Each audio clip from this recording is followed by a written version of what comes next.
Newtonian determinism says that the universe is a gigantic clock that's wound up at the beginning of time, and it's been ticking ever since according to Newton's laws of motion.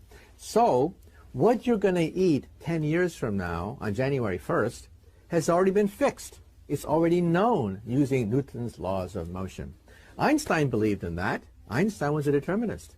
Does that mean that a murderer, a horrible mass murderer, isn't really guilty of his works because it was already preordained billions of years ago? And Einstein said, well, yeah, in some sense that's true. Even mass murderers were predetermined. But he said they should still be placed in jail. Heisenberg then comes along and proposes the Heisenberg uncertainty principle and says, nonsense. There's uncertainty.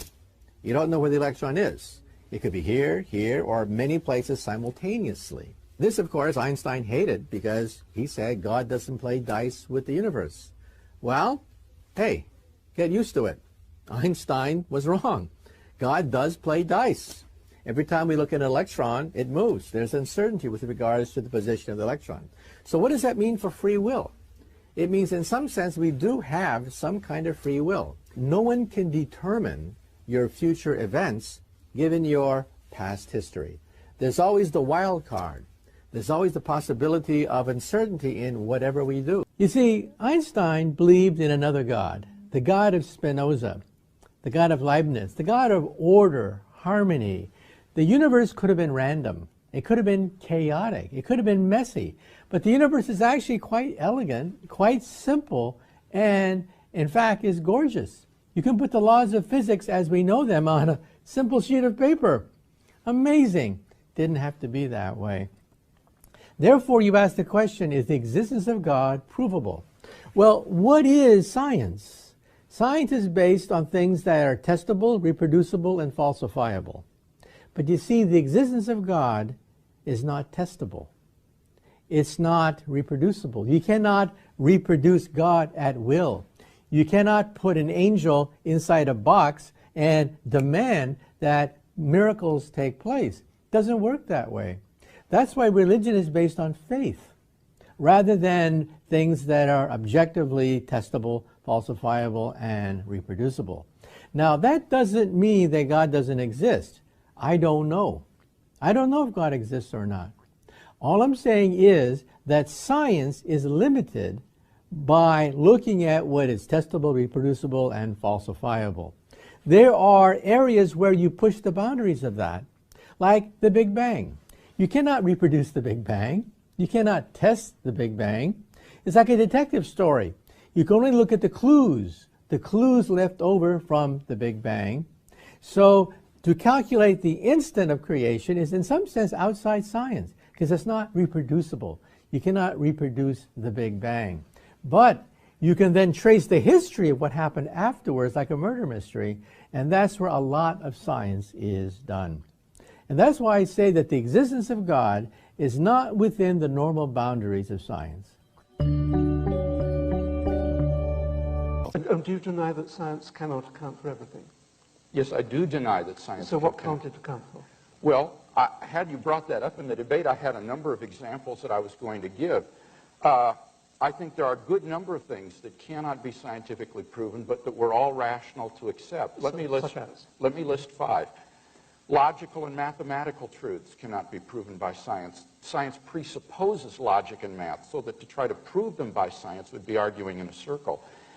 Metaphysical truths, like there are other minds other than my own, or that the external world is real, or that the past was not created 5 minutes ago with an appearance of age, are rational beliefs that cannot be scientifically proven. Ethical beliefs about statements of value are not accessible by the scientific method. You can't show by science whether the Nazi scientists in the camps did anything evil as opposed to the scientists in Western democracies.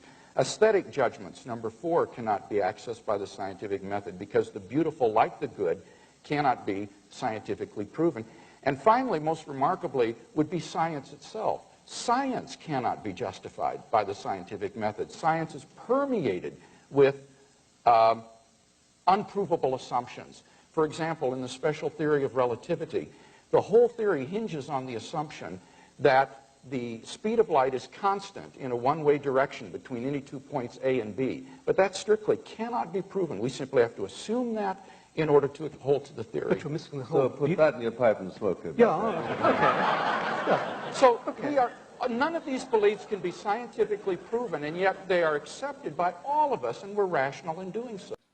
In addition to the fact that the world is fine-tuned, that we can understand it, it is that the world operates according to laws. And that's an astonishing thing that we are so used to that we don't realize how amazing it is that the world operates according to fixed laws. That alone should awaken our wonder. But I want to remind you that science is not the only mode of knowing. It's not the only paradigm for understanding. In fact, everybody here, in that which matters most to you in your life, relies on something other than science. Why do you get up in the morning?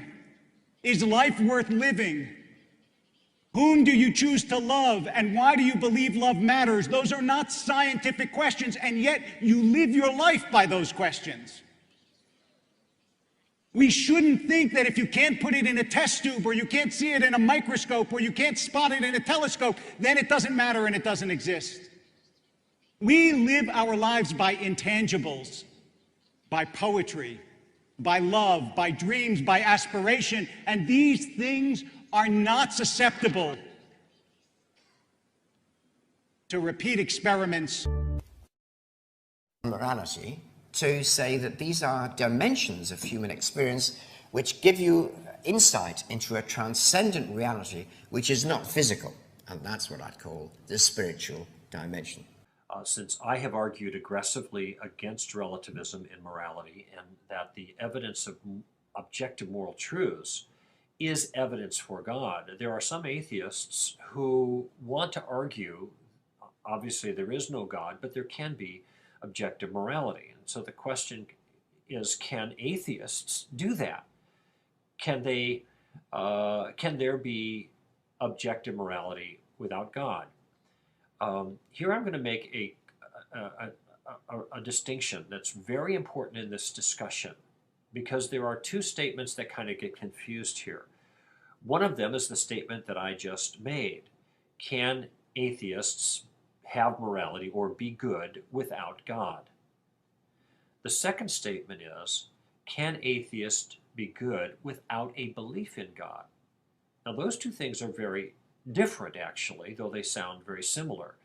The answer to the first question is no, they can't be good without God. The answer to the second question is yes, they can be good without a belief in God. Now I know that the answer to the second question is yes, because there are lots of atheists who are, by human standards, just as good as a lot of Christians, even though they don't believe in God. It's certainly possible to be good without a belief in God. But that's not really the issue. The issue is whether goodness makes any sense if there is no God. Goodness or morality is a very particular kind of thing. And when we say that something is right or wrong, we have to ask ourselves the question whether we are talking about the thing itself, the action in this case, say rape, or are we talking about ourselves when we say that rape is wrong? If we mean that the rape itself is wrong, that means the action, or the object in this case, has the quality of wrongness. And no matter who's viewing it, whatever subject is viewing it, then it's still just as wrong. No matter what time it happens in history, no matter what culture it happens in, no matter what the views of the individual doing the rape or aware of the rape happen to be, it's still wrong because the wrongness is in the rape. That's objectivism. Now, some atheists want to claim that there is objective morality in that sense, but there is no God. And the question I'm going to ask then is, how is it that there can be an objective moral wrong, which entails obligation to us to obey the principles in question, when there is no authority that undergirds it? That's the grounding question. What is it that makes rape wrong? What obligation do we have regarding that? How is that obligation adjudicated? I mean, who holds us responsible for the wrong we do if, in fact, there is no God? And the best, simplest illustration that I can offer to get quickly to the point is if I picked up the newspaper and I read an article in the newspaper, and somebody said, "Who wrote the article?" And I said, "Well, nobody wrote the article." You would think that's strange, because articles are the kinds of things that require writers. And it wouldn't help if I responded, "Listen, I can read just fine. I could read better than you can read." That doesn't answer the question. Atheists say I can be good just fine without God, but that misses the point. The point is whether the concept of goodness is possible without an author to it, just like the concept of articles is possible without an author to it. Michael Shermer likes to ask the question, would you still be good if God didn't exist? And my response to that is, I'll answer that question if you answer my question. My question is, would you still be faithful to your wife if you were never married? Well, of course, his response is that doesn't make any sense, because faithfulness doesn't apply. Faithfulness in marriage doesn't apply if you're not married, and never have been. By the same token, the concept of goodness doesn't apply. Moral law doesn't apply without a moral lawmaker. So an atheist can be good without a belief in God. They can deny God and still act in a way that is moral, humanly speaking. But an atheist can't be good without God, because without God as grounding, there is no good.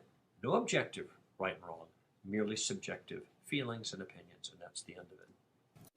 The question of the correct foundation of morality is one that is not only of tremendous academic interest, but also one that has enormous practical application for our lives. To say that moral values and duties are objective is to say that they are valid and binding, independent of human opinion. For example, to say that the Holocaust was objectively evil is to say that it was evil even though the Nazis who carried it out thought that it was good. And it would still have been evil even if the Nazis had won World War II and succeeded in brainwashing or exterminating everyone who disagreed with them, so that everybody thought the Holocaust was good. The question before us this evening, then, is what is the best foundation for the existence of objective moral values and duties? What grounds them? What makes certain actions objectively good or evil, right or wrong? Consider first the question of objective moral values. If God does not exist, then what basis remains for the existence of objective moral values? To try to ground moral values in the natural world. But how can you do that, since nature in and of itself is just morally neutral? On a naturalistic view, moral values are just the behavioral byproducts of biological evolution and social conditioning. Just as a troop of baboons exhibit cooperative and even self-sacrificial behavior because natural selection has determined it to be advantageous in the struggle for survival, so their primate cousins, Homo sapiens, have evolved a sort of herd morality for precisely the same reasons. As a result of sociobiological pressures, there has evolved among Homo sapiens a sort of herd morality which functions well in the perpetuation of our species. But on the atheistic view, there doesn't seem to be anything that makes this morality objectively binding and true. The philosopher of science, Michael Ruse, reports, the position of the modern evolutionist is that humans have an awareness of morality because such an awareness is of biological worth. Morality is a biological adaptation, no less than our hands and feet and teeth. Considered as a rationally justifiable set of claims about an objective something, ethics is illusory. I appreciate that when somebody says, "Love thy neighbor as thyself," they think they are referring above and beyond themselves. Nevertheless, such reference is truly without foundation. Morality is just an aid to survival and reproduction, and any deeper meaning is illusory. If there is no God, then any reason for regarding the herd morality evolved by Homo sapiens on this planet as objectively true seems to have been removed. Take God out of the picture, and all you seem to be left with is an ape-like creature on a speck of dust beset with delusions of moral grandeur. Richard Dawkins' assessment of human worth may be depressing, but why, on atheism, is he mistaken when he says there is at bottom no purpose, no evil, no good, nothing but pointless indifference? We are machines for propagating DNA. It is every living object's sole reason. Does atheism provide a sound foundation for objective moral duties? Duty has to do with moral obligation or prohibition, what I ought or ought not to do. First, natural science tells us only what is, not what ought to be the case. As philosopher Jerry Fodor has written, science is about facts, not norms. It might tell us how we are, but it wouldn't tell us what is wrong with how we are. In particular, it cannot tell us that we have a moral obligation to take actions which are conducive to human flourishing. So, if there is no God, what foundation remains for objective moral duties? On the naturalistic view, human beings are just animals, and animals have no moral obligations to one another. When a lion kills a zebra, it kills the zebra, but it doesn't murder the zebra. When a great white shark forcibly copulates with a female, it forcibly copulates with her, but it doesn't rape her. For none of these actions is forbidden or obligatory. There is no moral dimension to these actions. So if God does not exist, why think we have any moral obligations to do anything? Who or what imposes these obligations upon us? Where do they come from? It's very hard to see why they would be anything more than a subjective impression ingrained into us by societal and parental conditioning. On the atheistic view, certain actions such as rape and incest may not be biologically and socially advantageous, and so in the course of human development have become taboo, that is, socially unacceptable behavior. But that does absolutely nothing to prove that such acts are really wrong. Such behavior goes on all the time in the animal kingdom. On the atheistic view, the rapist who chooses to flout the herd morality is doing nothing more serious than acting unfashionably, the moral equivalent, if you will, of Lady Gaga. If there is no moral lawgiver, then there is no objective moral law. And if there is no objective moral law, then we have no objective moral duties. Second problem, ought implies can. A person is not morally responsible for an action which he is unable to avoid. For example, if somebody shoves you into another person, you're not responsible for bumping into him. You had no choice. But Sam Harris believes that all of our actions are causally determined and that there is no free will. Dr. Harris rejects not only libertarian accounts of free will, but also compatibilistic accounts of freedom. But if there is no free will, then no one is morally responsible for anything.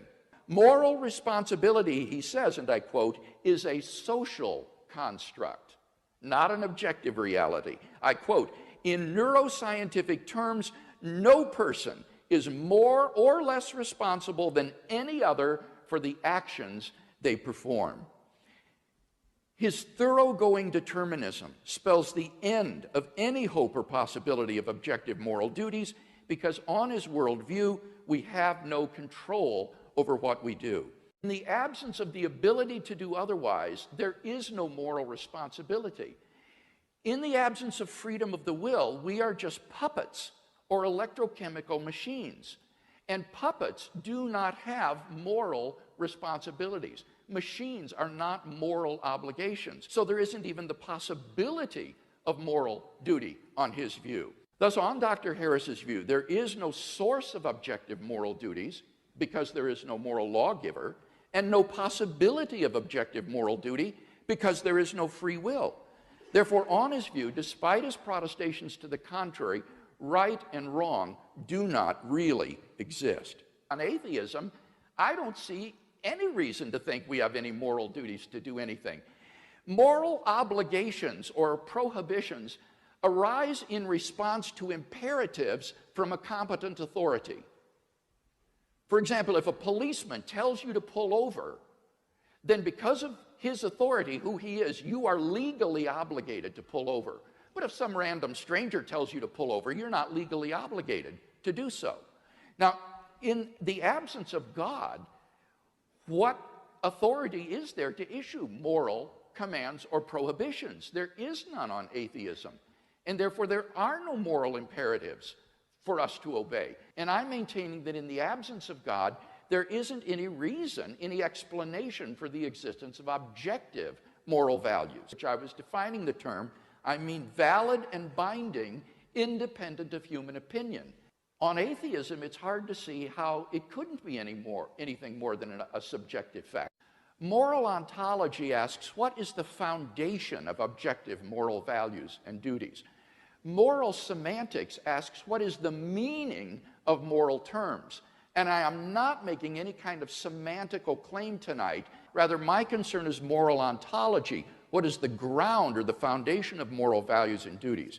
To give an illustration, think of light. Light is a certain visible range of the electromagnetic spectrum.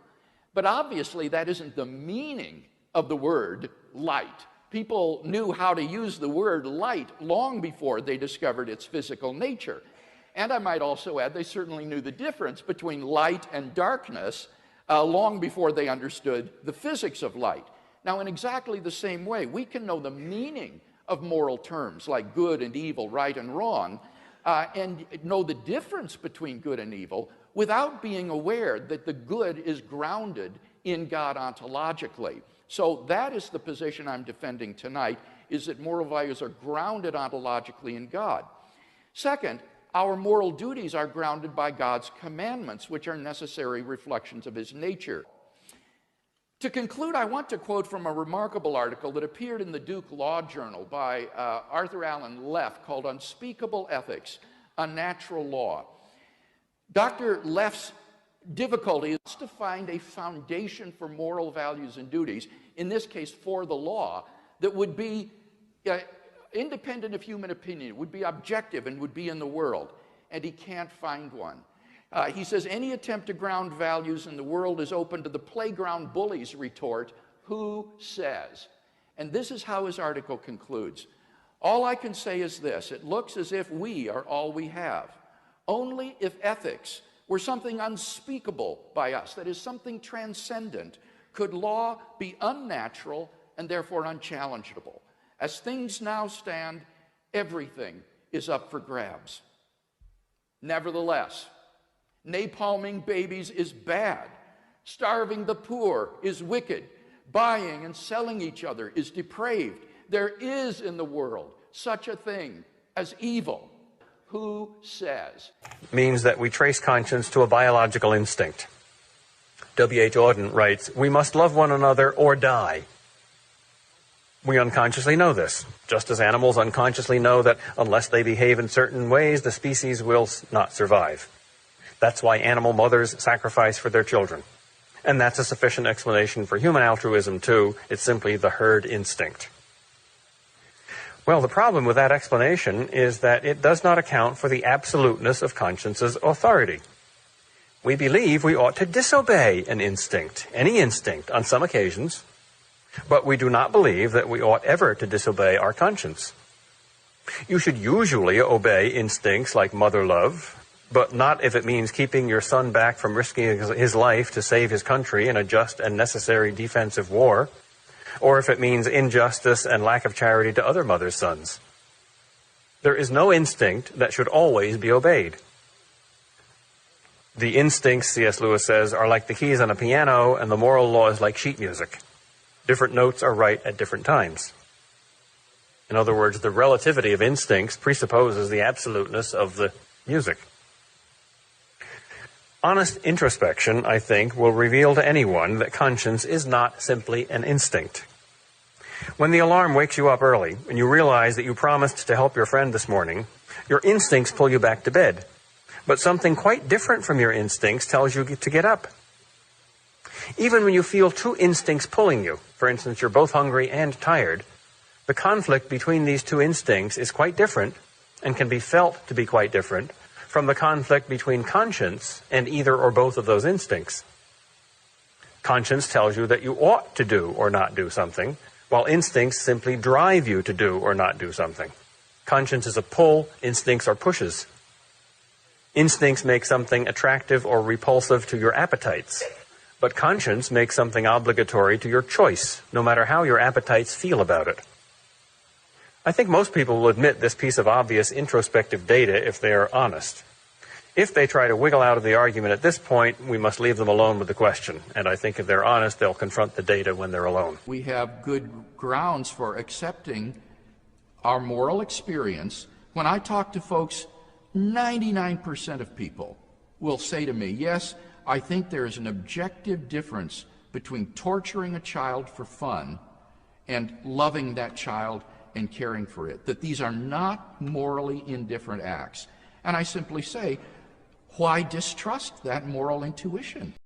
That is to say, philosophical anthropology seeks a self-understanding of man in light of the analysis of what it is to be a human being. And this will usually be bound up with ethical considerations. What our moral obligations and prohibitions are, and the intrinsic worth of human beings and fundamental human rights. Now, as you might well imagine, there are various approaches to philosophical anthropology. For example, one of these would be materialism, or physicalism, or naturalism. This viewpoint has a very long pedigree, particularly in the influential in the modern notion of materialism would be the conception of man like that of Julien Offray de la Métrie. This French thinker characterized man as l'homme machine. Man, the machine. This is very similar to the characterization of humanity by Richard Dawkins in our own day, that we are basically machines for propagating DNA. La machine is the notion of man as just a mechanistic device, a moist robot, in the words of one contemporary naturalist. The German philosopher Ludwig Feuerbach had a very catchy way of expressing this materialistic view of man. Feuerbach's aphorism was, "Der Mensch ist, was ist." That is to say, man is what he eats. Der Mensch ist, was ist. In German, at least, a very nice pun. So on this view, man is just a purely material organism. Now, in contrast to this view of philosophical anthropology would be a quite different perspective known as idealism. Idealism. This is represented in German philosophy by G.W.F. Hegel. For Hegel, it is the mind or spirit which is constitutive for man. What it means to be human is to be mind, as opposed to the material. Yet a third philosophical approach to anthropology would be existentialism. Existentialism emphasizes individual, authentic existence achieved via free choice, through which a person realizes his uniqueness. So the emphasis in existentialism is on individual authenticity, which is achieved through radical freedom. A good example of an existentialist would be the French philosopher Jean-Paul Sartre. Sartre was an atheistic existentialist. He held that man is condemned to be free because there is no essence of man which precedes his existence and defines who he is. Rather, man is condemned to freely define his own existence, since he doesn't have an essence that is established by God in advance. Man determines his own meaning and value. And so existentialism tends to lead to a sort of radical relativism about the meaning and value of human life. Finally, one might mention Marxism or Marxism-Leninism. According to Marxism, society is constitutive for what it is to be a human being, not the individual, but rather society. It postulates a kind of economic determinism and class struggle between oppressors and the oppressed. And this view of man entails a view of human beings which implies the perfectibility of human existence. If the state can be made to respect and to work for the interests of the masses, then the masses can achieve a sort of perfect society, a perfect humanity, if you will, so that there is no innate, sinful fallenness of man which would prevent having a perfect society in which human beings live. So all of these examples are various philosophical approaches to the subject of anthropology, seeking to answer the question, who is man? Now, in contrast to both empirical and philosophical anthropology, theological anthropology approaches these questions with respect to man's relationship to God. Like philosophical anthropology, it also seeks to answer the question, who is man? What is the meaning and nature of human existence? But in contrast to empirical and philosophical anthropology, it sees the answer to the psalmist's question to be found fundamentally in our relationship with God. This usually involves two aspects: man as created in God's image, and then man as a fallen human being, a sinner before God. So, theological anthropology, or the doctrine of man, typically includes within it two subsections. First would be man as created in the image of God. What is man by nature? Then secondly would be man as sinner, man in his fallen state of alienation from God.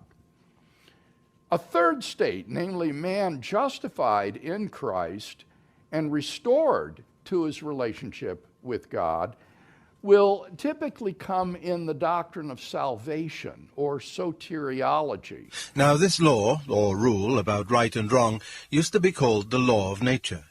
Nowadays, when we talk of the laws of nature, we usually mean things like gravitation, or heredity, or the laws of chemistry, the law of human nature. The idea was that, just as all bodies are governed by the law of gravitation and organisms by biological laws, so the creature called man also had his law, with this great difference, that a body could not choose whether it obeyed the law of gravitation or not, but a man could choose either to obey the law of human nature or to disobey it. We may put this in another way. Each man is at every moment subjected to several different sets of laws, but there is only one of these which he is free to disobey. As a body, he is subjected to gravitation and cannot disobey it. If you leave him unsupported in mid-air, he has no more choice about falling than a stone has. As an organism, he is subjected to various biological laws which he cannot disobey any more than an animal can. That is, he cannot disobey those laws which he shares with other things. But the law which is peculiar to his human nature, the law he does not share with animals or vegetables or inorganic things, is the one he can disobey if he chooses. This law was called the law of nature, because people thought that everyone knew it by nature and did not need to be taught it. They did not mean, of course, that you might not find an odd individual here and there who did not know it, just as you find a few people who are colorblind or have no ear for a tune.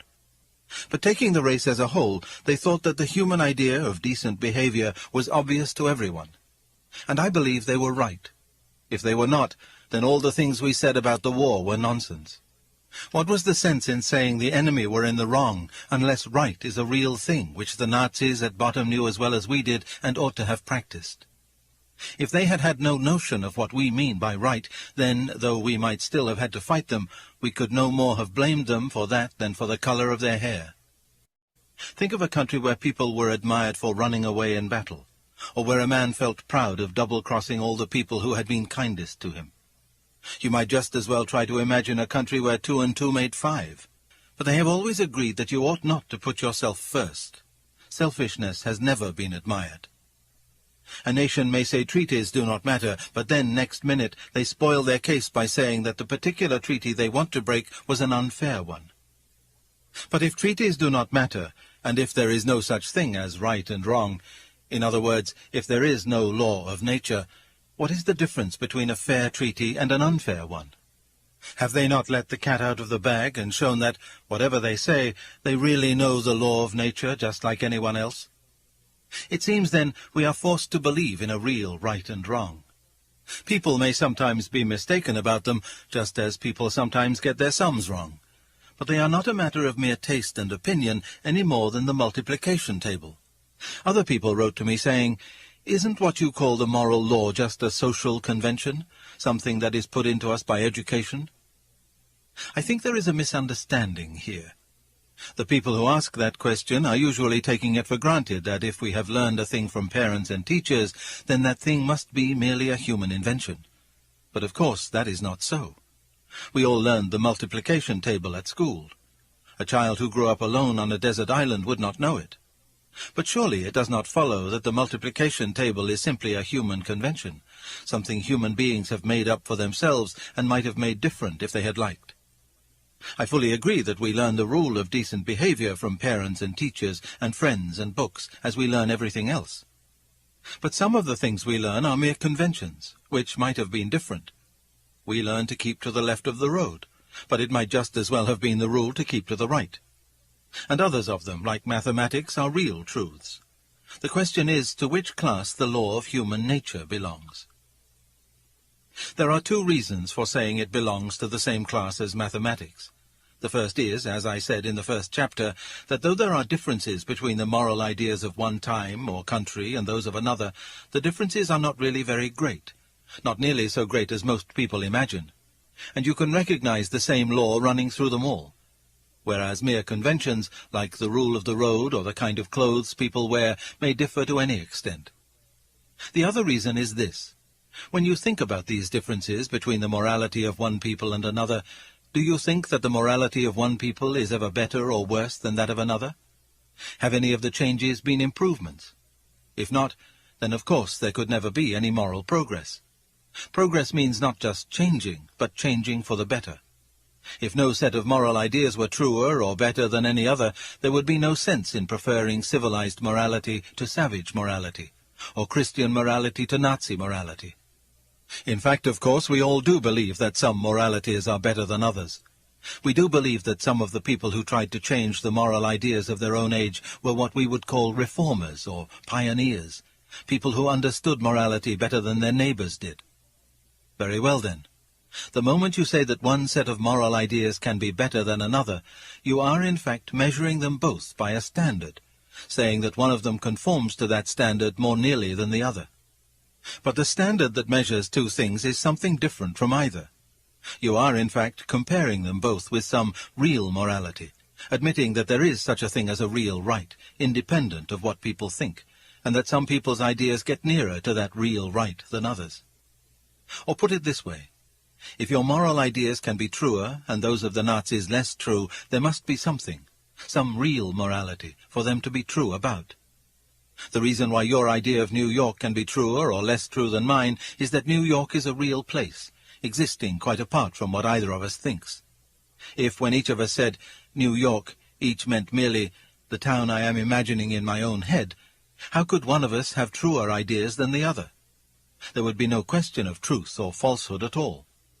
In the same way, if the rule of decent behavior meant simply whatever each nation happens to approve, there would be no sense in saying that any one nation had ever been more correct in its approval than any other. No sense in saying that the world could ever grow morally better or morally worse. None of us are really keeping the law of nature. I am only trying to call attention to a fact. The fact that this year, or this month, or more likely this very day, we have failed to practice ourselves the kind of behavior we expect from other people. There may be all sorts of excuses for us.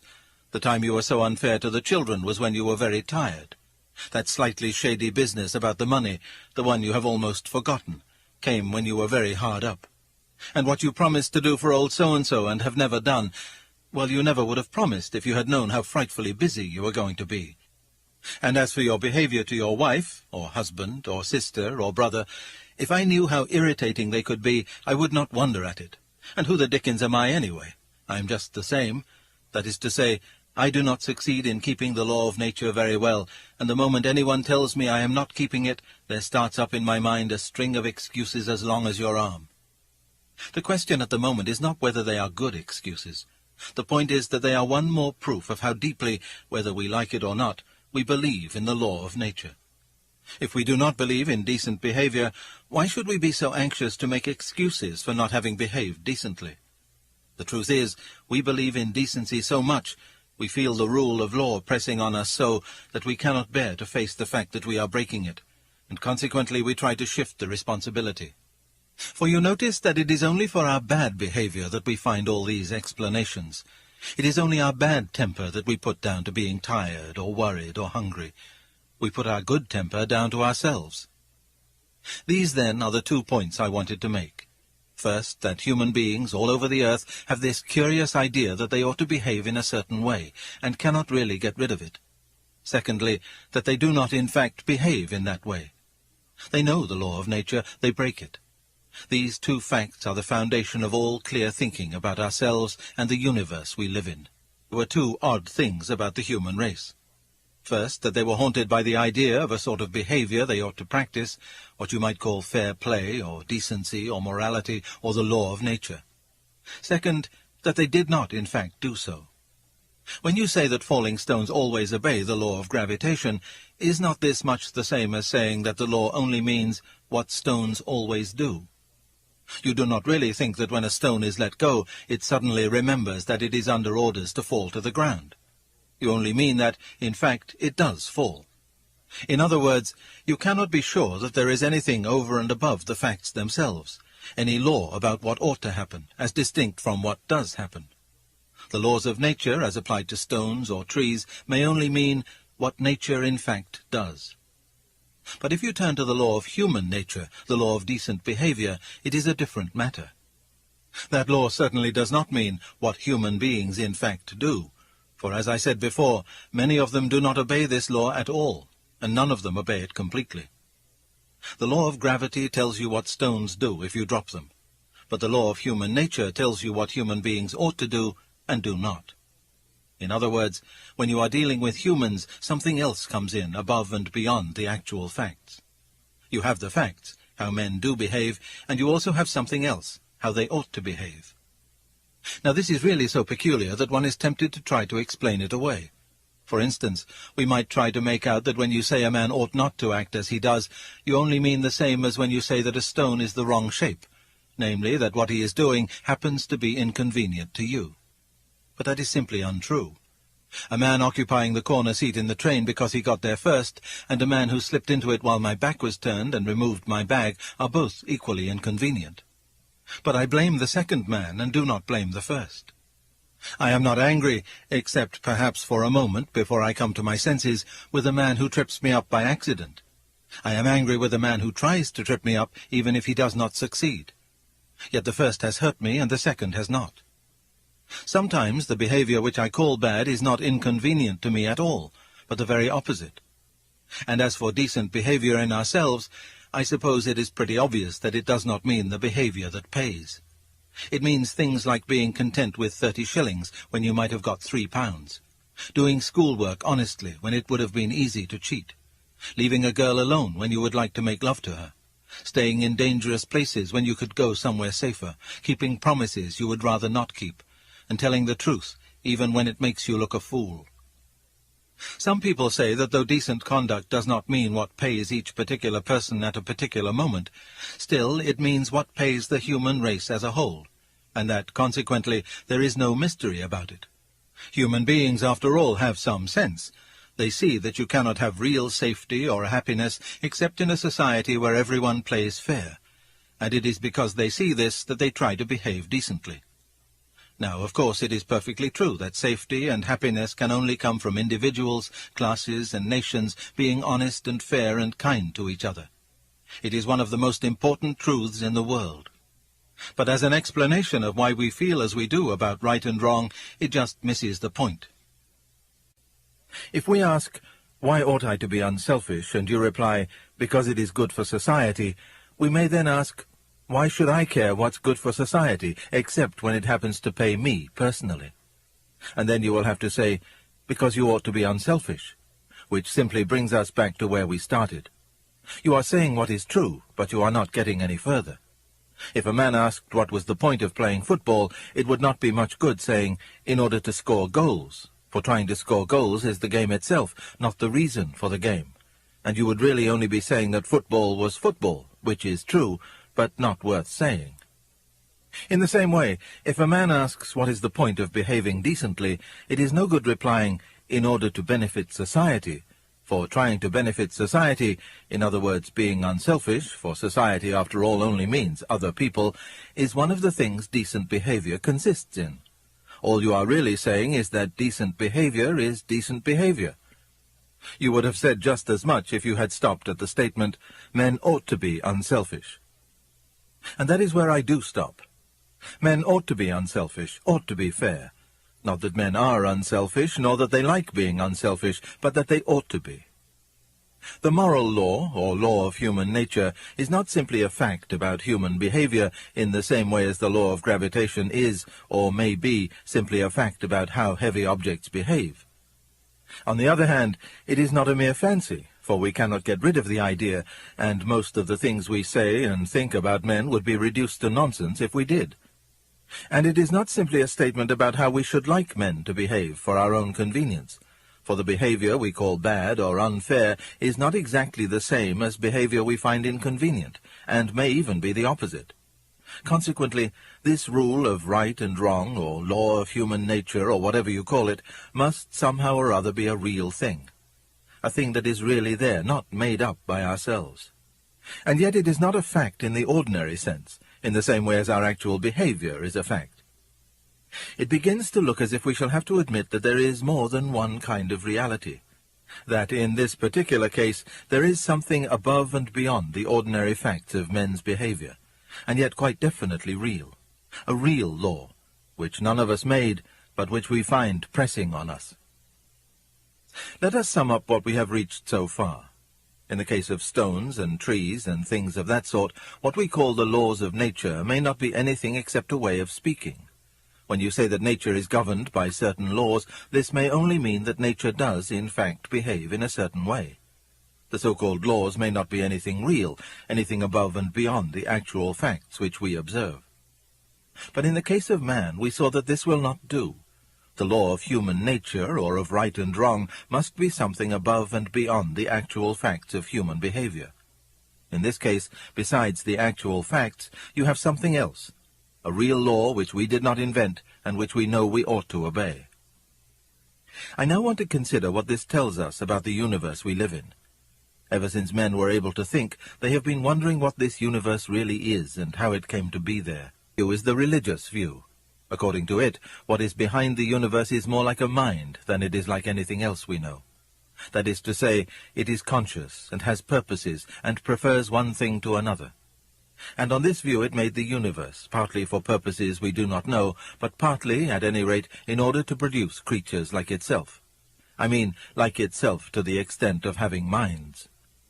But why anything comes to be there at all, and whether there is anything behind the things science observes, something of a different kind, this is not a scientific question. If there is something behind, then either it will have to remain altogether unknown to men, or else make itself known in some different way. The statement that there is any such thing, and the statement that there is no such thing, are neither of them statements that science can make. And real scientists do not usually make them. It is usually the journalists and popular novelists who have picked up a few odds and ends of half-baked science from textbooks who go in for them. After all, it is really a matter of common sense. Supposing science ever became complete so that it knew every single thing in the whole universe, is it not plain that the questions, why is there a universe, why does it go on as it does, has it any meaning, would remain just as they were? Now the position would be quite hopeless but for this. There is one thing, and only one, in the whole universe which we know more about than we could learn from external observation. That one thing is man. We do not merely observe men, we are men. In this case we have, so to speak, inside information. We are in the know. And because of that, we know that men find themselves under a moral law, which they did not make and cannot quite forget even when they try, and which they know they ought to obey. Notice the following point.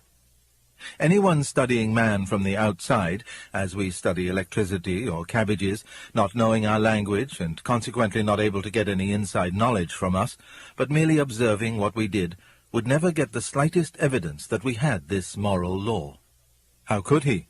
For his observations would only show what we did, and the moral law is about what we ought to do.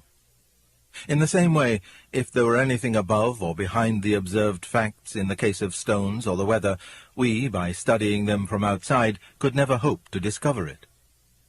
The position of the question, then, is like this. We want to know whether the universe simply happens to be what it is for no reason, or whether there is a power behind it that makes it what it is. Since that power, if it exists, would not be one of the observed facts, but a reality which makes them, no mere observation of the facts can find it. There is only one case in which we can know whether there is anything more, namely our own case. And in that one case we find there is. Or put it the other way round. If there was a controlling power outside the universe, it could not show itself to us as one of the facts inside the universe. No more than the architect of a house could actually be a wall or staircase or fireplace in that house. The only way in which we could expect it to show itself would be inside ourselves, as an influence or a command trying to get us to behave in a certain way. And that is just what we do find inside ourselves. Surely this ought to arouse our suspicions. In the only case where you can expect to get an answer, the answer turns out to be yes. And in the other cases where you do not get an answer, you see why you do not. Suppose someone asked me, when I see a man in a blue uniform going down the street leaving little paper packets at each house, why I suppose they contain letters, I should reply, because whenever he leaves a similar little packet for me, I find it does contain a letter. And if he then objected, but you've never seen all these letters which you think the other people are getting, I should say, of course not. And I shouldn't expect to, because they're not addressed to me. I'm explaining the packets I'm not allowed to open by the ones I am allowed to open. It is the same about this question. The only packet I am allowed to open is man. When I do, especially when I open that particular man called myself, I find that I do not exist on my own, that I am under a law, that somebody or something wants me to behave in a certain way. I do not, of course, think that if I could get inside a stone or a tree, I should find exactly the same thing, just as I do not think all the other people in the street get the same letters as I do. I should expect, for instance, to find that the stone had to obey the law of gravity, that whereas the sender of the letters merely tells me to obey the law of my human nature, he compels the stone to obey the laws of its stony nature. But I should expect to find that there was, so to speak, a sender of letters in both cases, a power behind the facts, a director, a guide, and which appears in me as a law urging me to do right and making me feel responsible and uncomfortable when I do wrong. I think we have to assume it is more like a mind than it is like anything else we know, because after all, the only other thing we know is matter, and you can hardly imagine a bit of matter giving instructions, with the idea that in the moral law, somebody or something from beyond the material universe was actually getting at us. And I expect when I reached that point, some of you felt a certain annoyance. You may even have thought that I had played a trick on you, that I had been carefully wrapping up to look like philosophy what turns out to be one more religious jaw. You may have felt you were ready to listen to me as long as you thought I had anything new to say, but if it turns out to be only religion, well, the world has tried that and you cannot put the clock back. If anyone is feeling that way, I should like to say 3 things to him. First, as to putting the clock back. Would you think I was joking if I said that you can put a clock back, and that if the clock is wrong, it is often a very sensible thing to do? But I would rather get away from the whole idea of clocks. We all want progress, but progress means getting nearer to the place where you want to be. And if you have taken a wrong turning, then to go forward does not get you any nearer. If you are on the wrong road, progress means doing an about turn and walking back to the right road. And in that case, the man who turns back soonest is the most progressive man. We have all seen this when doing arithmetic. When I have started a sum the wrong way, the sooner I admit this and go back and start over again, the faster I shall get on. There is nothing progressive about being pig-headed and refusing to admit a mistake. And I think if you look at the present state of the world, it is pretty plain that humanity has been making some big mistake. We are on the wrong road. And if that is so, we must go back. Going back is the quickest way on. We have 2 bits of evidence about the somebody. One is the universe he has made.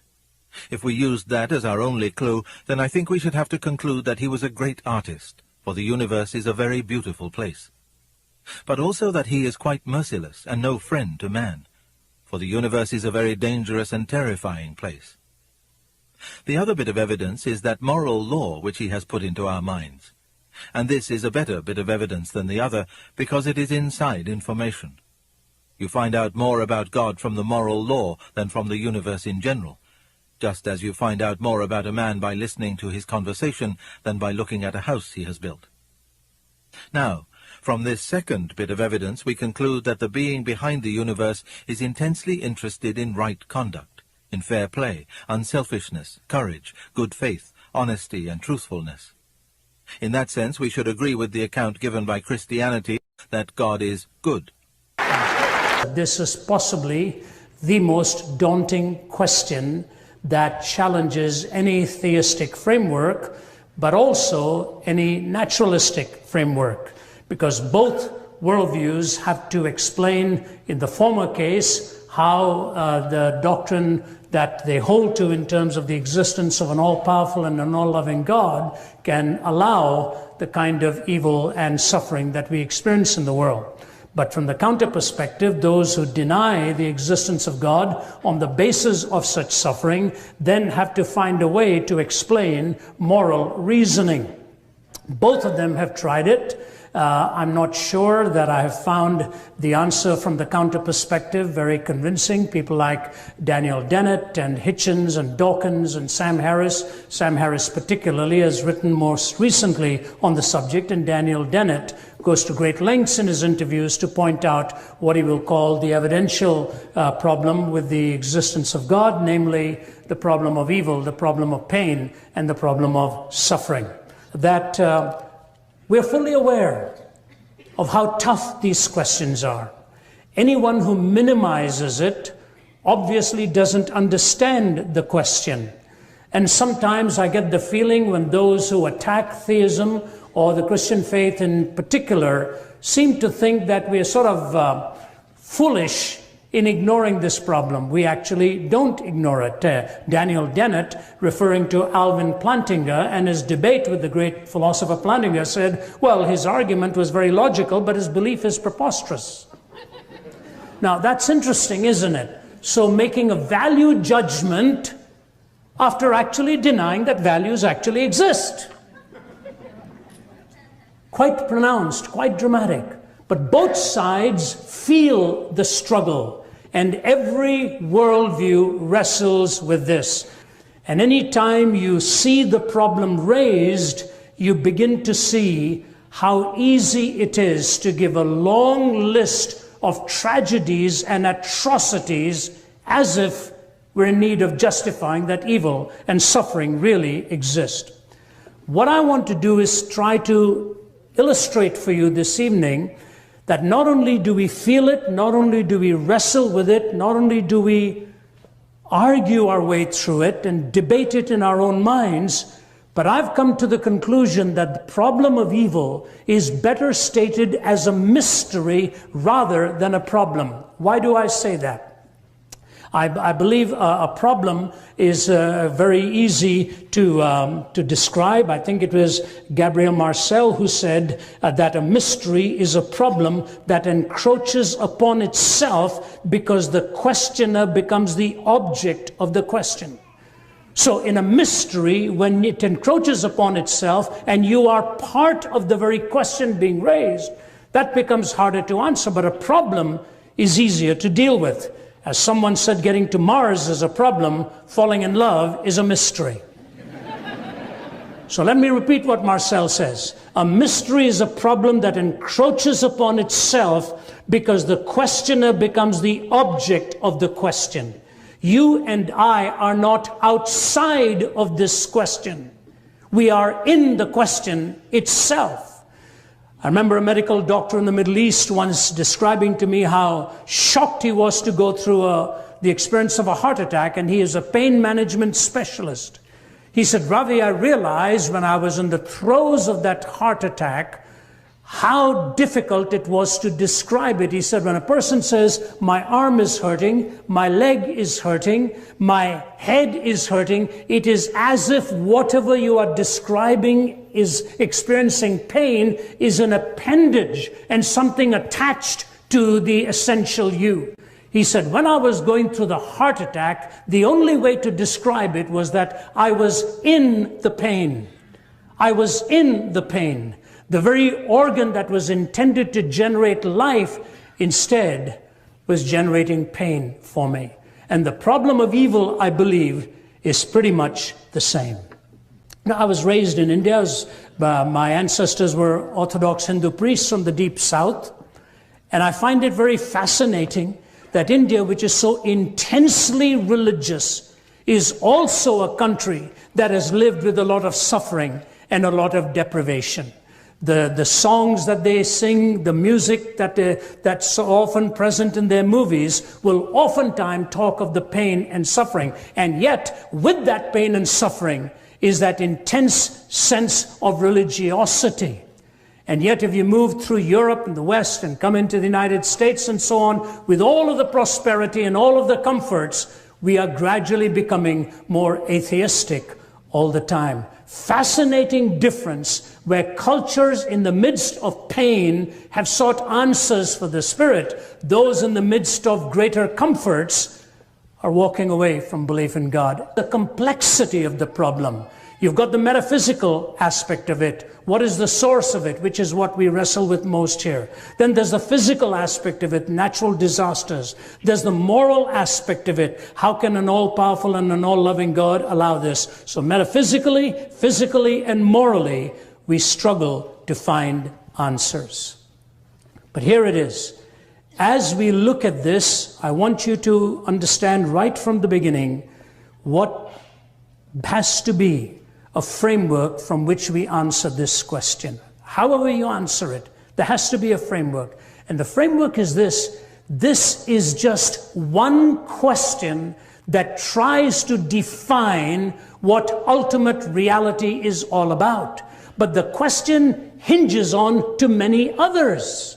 The moment you move in the direction of coming to a conclusion on this, for example, the staunch atheist who says there is no way to see the existence of an all-powerful, all-loving God, therefore this world is really godless, we have to find meaning and purpose in this very world. There's no way to sustain the existence of God. The question then comes for that person, how is this then inextricably not joined to the question of meaning?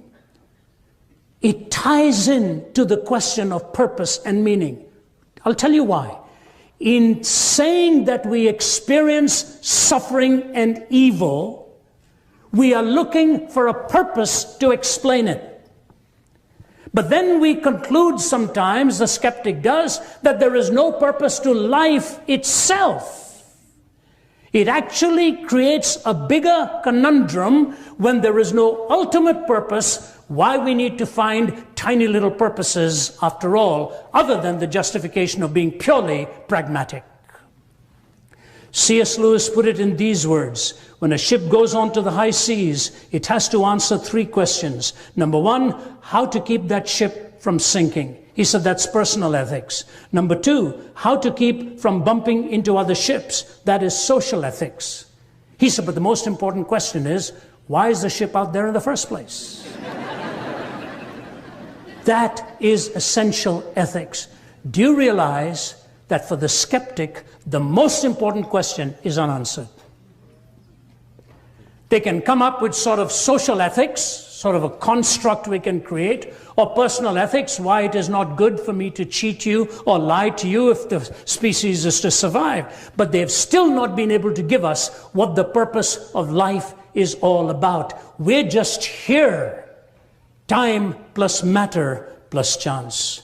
And so as I deal with it, I want to take on 3 challenges that come to the Christian theist or to the theist in general, and then give you what I consider the Judeo-Christian answer, at least in a series of steps. Number 1, it is this. The evidential challenge basically says that I cannot believe in God because of the presence of evil. There is too much evil, therefore there cannot be an ultimate, all-powerful being. I recall in my earlier days when I was starting out speaking at the University of Nottingham. It was in the middle of my whole series of lectures, and I was talking once on the search for meaning. And a fellow stood up right at the back and he said, just shouted out at me, he said, there's too much of evil, too much of evil. There simply cannot be a God. So I said, can I interact with you for a moment? So he remained standing. I said, sir, when you say there's evil, aren't you assuming there's such a thing as good? He says, yeah. I said, when you say there's such a thing as good, aren't you assuming there's such a thing as a moral law on the basis of which to differentiate between good and evil? He paused and struggled with that a bit, sort of looking around and thinking. I said, let me help you here. I said, when Bertrand Russell was debating the philosopher Frederick Copleston, at one point Copleston looked at Russell and said to him, do you believe in good and bad? Do you believe there's such a thing as good and such a thing as bad? He said, yeah. He said, how do you differentiate between it? Bertrand Russell said, the same way I differentiate between blue and green. Copleston said, wait a minute. You differentiate between blue and green by seeing, don't you? Russell said, yes. He said, how do you differentiate between good and bad? This great philosopher, mathematician, gave this answer. On the basis of feeling. What else? Now, Copleston was a kind man. Somebody ought to have turned to Bertrand Russell and say, Mr. Russell, in some cultures they love their neighbors. In other cultures they eat them. Both on the basis of feeling. Do you have a personal preference? On the basis of feeling? Really? On the basis of feeling? So, he said, all right, I'll grant you there's such a thing as a moral law. So I said, when you say there's evil, you assume there's good. When you assume there's good, you're saying there's such a thing as a moral law on the basis of which to differentiate between good and evil. He said, all right, I'll grant you that. I said, but if you grant me a moral law, you must posit a moral lawgiver, because that's whom you're trying to disprove and not prove. Because if there's no moral lawgiver, there's no moral law. If there's no moral law, there's no good. If there's no good, there's no evil. What is your question? He stood there, eyeballed me and said, what then am I asking you? I said, if you don't know, how am I supposed to help you with what it is you're asking me? People like Dennett and Harris will sort of not go for the absolute, but they would certainly go for moral reasoning and moral thinking as something as having an ontic referent to which, by which we can make our judgments. All questions about evil are either raised by a person or about a person. All questions on evil is either raised by a person or about a person, which means the questioner is making an incredible assumption that human beings have essential value, and that's what makes their question justifiable. That as a questioner, my question is valuable because I'm a person of value and have the right to raise it. Or the one I'm talking about in whose defense I have come, I am raising this because that person has essential value. Why do we argue for justice? Why do we come to the right, to the defense of the innocent? Because deep within us we believe that the person of value and worth ought not to be sacrificed at a whim. The essential value of human life is assumed in raising the question. And so the moral lawgiver has to be within the paradigm. If there is no moral lawgiver, I don't see how there is a moral law. If there is no moral law, there's no good. If there's no good, evil ultimately self-destructs. And the irony of it is, this is where some atheistic philosophers are being forced to get off. People like Dawkins and all. It was in the 1980s, during the Cold War, that I had been invited to Warsaw, Poland. It was grim, it was cloudy, it was cold, the Soviet presence already there, very much so, in the early 80s. And I was taken to another city, where I was speaking to the Polish gathering. And one day, a man by the medical doctor said to me, Ravi, have you ever been to Auschwitz? I said to him, yes, I've been to some concentration camps, Buchenwald and Dachau. He said, no. This is a death camp. Have you ever been to a death camp? I said, I don't think so. He said, let me take you there. So we drove. Emotionally, I was totally unprepared for what I was going to say. Totally unprepared. Because Buchenwald, Dachau, and all, as much as they show you something, doesn't show you what Auschwitz does. And as I walked in there, from room to room, the only response is pin drop silence. You see the pictures of young boys that had been castrated by Mengele, standing there as twins photographed like this, with skeletons and their skin tied taut around them, vacant, empty eyes. And you look at what the most educated generation then did to humanity. In one room, there was 14,000 pounds of women's hair stashed behind glass. When the women were taken into the gas ovens, they were stripped of their hair, which was then put into sacks and sold in the marketplace to make money out of all of this. 14,000 pounds of that hair still remained behind glass. They were being exterminated in Auschwitz at the rate of 12,000 every day. They'd be stripped naked and taken into the gas rooms, which they were told were actually their showers. And they'd be so tightly packed against each other, flesh to flesh, already just skin and bones. And they would not know what was coming. They were told they were going to get their first shower, and all this while, shaven bald, standing shoulder to shoulder, and the spigots would be turned on. And the gas would start to descend, and somebody would scream, gas! Another 12,000 shoveled out of there. And I remember walking out of there thinking to myself, this is what we are capable of, even listening to the best music under the world and going to the highest educational systems. But I missed something in that. You see, ladies and gentlemen, the problem of evil is not so much that it's so pervasive and so strong out there, but the fact that it is deep inside your heart and mine too. Viktor Frankl, who served twice in Auschwitz as a prisoner, says this: if we present man with a concept of man which is not true, we may well corrupt him. When we present him as an automaton of human reflexes, as a mind machine, as a bundle of instincts, as a pawns of drives and reactions, as a mere product of heredity and environment, we will feed the nihilism to which he is already prone. I became acquainted with the last stage of corruption in my second concentration camp, Auschwitz. The gas chambers of Auschwitz were the ultimate consequence of the theory that man is nothing but the product of heredity and environment, or as the Nazis like to say, of blood and soil. Listen to this statement now. I'm absolutely convinced that the gas chambers of Auschwitz, Treblinka, and Majdanek were ultimately prepared not in some ministry or other in Berlin, but rather at the desks and lecture halls of nihilistic scientists and philosophers. Not behind the Ministry of Defense in Berlin, but at the desks and the lecture halls of nihilistic scientists and philosophers. The theory of relativism today is being presented in the highest institutes of our learning, producing a whole generation of young men and women who no longer believe that there are absolutes. That's where it's happening.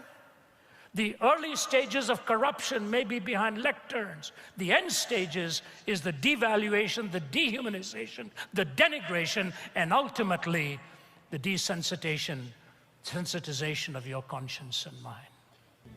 Now here's the conundrum. Here's the difficulty. People like Dennett and Harris and all can pontificate on these ideas, how we can arrive at values. This is the whole search of Harris in his book, The Moral Landscape, that we have to solve this issue of value. Dennett in an interview keeps on repeating this thing. And he says, so long as we don't believe in absolutes. Well, that itself is an absolute statement. But apart from that, he comes through with this incredible comment at one point. He said, if within a culture you have certain values that you hold to, don't impose them on another culture. Isn't that an absolute? Isn't that an absolute? Absolutely. And so listen. Here's what J.L. Mackie, the Australian atheist, says. Here's what he says. We might well argue that objective, intrinsically prescriptive features, supervenient upon natural ones, constitute so odd a cluster of qualities and relations that they are most unlikely to have arisen in the ordinary course of events without an all-powerful God to create them. The kind of configuration we need, says this atheist, to explain values and objectively, intrinsically prescriptive features. It's most unlikely to have arisen in the ordinary course of events without an all-powerful God to create them. And hence the atheist also, Michael Ruse, talking about the kind of answers that Harris and all give, he says illusionary answers. He said there is no way to get away from the fact that we struggle to explain moral reasoning. Think, for example, of what Kai Nielsen, the Canadian atheist, says. We have not been able to show that reason alone requires the moral point of view, or that really rational persons, unhoodwinked by myth or ideology, need not be individual egoists or classical amoralists. Reason doesn't decide here. The picture I have painted for you is not a pleasant one. Reflection on this really depresses me. Pure, practical reason, even with a good knowledge of the facts, will not take you to morality. He's an atheist. So where do we get off? We get off with Richard Dawkins. Here's what he says. In a universe of blind physical forces and genetic replication, some people are going to get hurt and other people are going to get lucky. And you won't find any rhyme or reason in it, nor any justice. The universe we observe has precisely the properties we should expect. If there is at the bottom no design, no purpose, no evil, and no good, nothing but blind, pitiless indifference, DNA neither knows nor cares. DNA just is, and we dance to its music. You know, about 3-4 months ago, the Australian cricket team was in England, and they were playing these test matches, which last 5 days. People can never figure it out, how a match can last 5 days, but they do. If you love cricket, it's a foretaste of heaven. I enjoyed playing cricket. But there was an English cricketer by the name of Stuart Broad. He was at the crease batting, and he was out. The ball hit the bat, and he was caught behind by the catcher. He knew it, everybody knew it, but the umpire didn't see it. Because the umpire gave him not out. Now you have an appeal, but they had run out of their appeals, and the Australian cricket team could not appeal of that. And Broad, because of the few extra runs that he made afterwards, ended up being the difference between winning and losing. You should have seen the outrage of Richard Dawkins. He tweeted, "I'm ashamed of being an Englishman here," he said. "This is not cricket. He should have walked. Stuart Broad is a cheat." And he wasn't prepared for the huge deluge of tweets that came. Richard, it's okay. He's dancing to his DNA.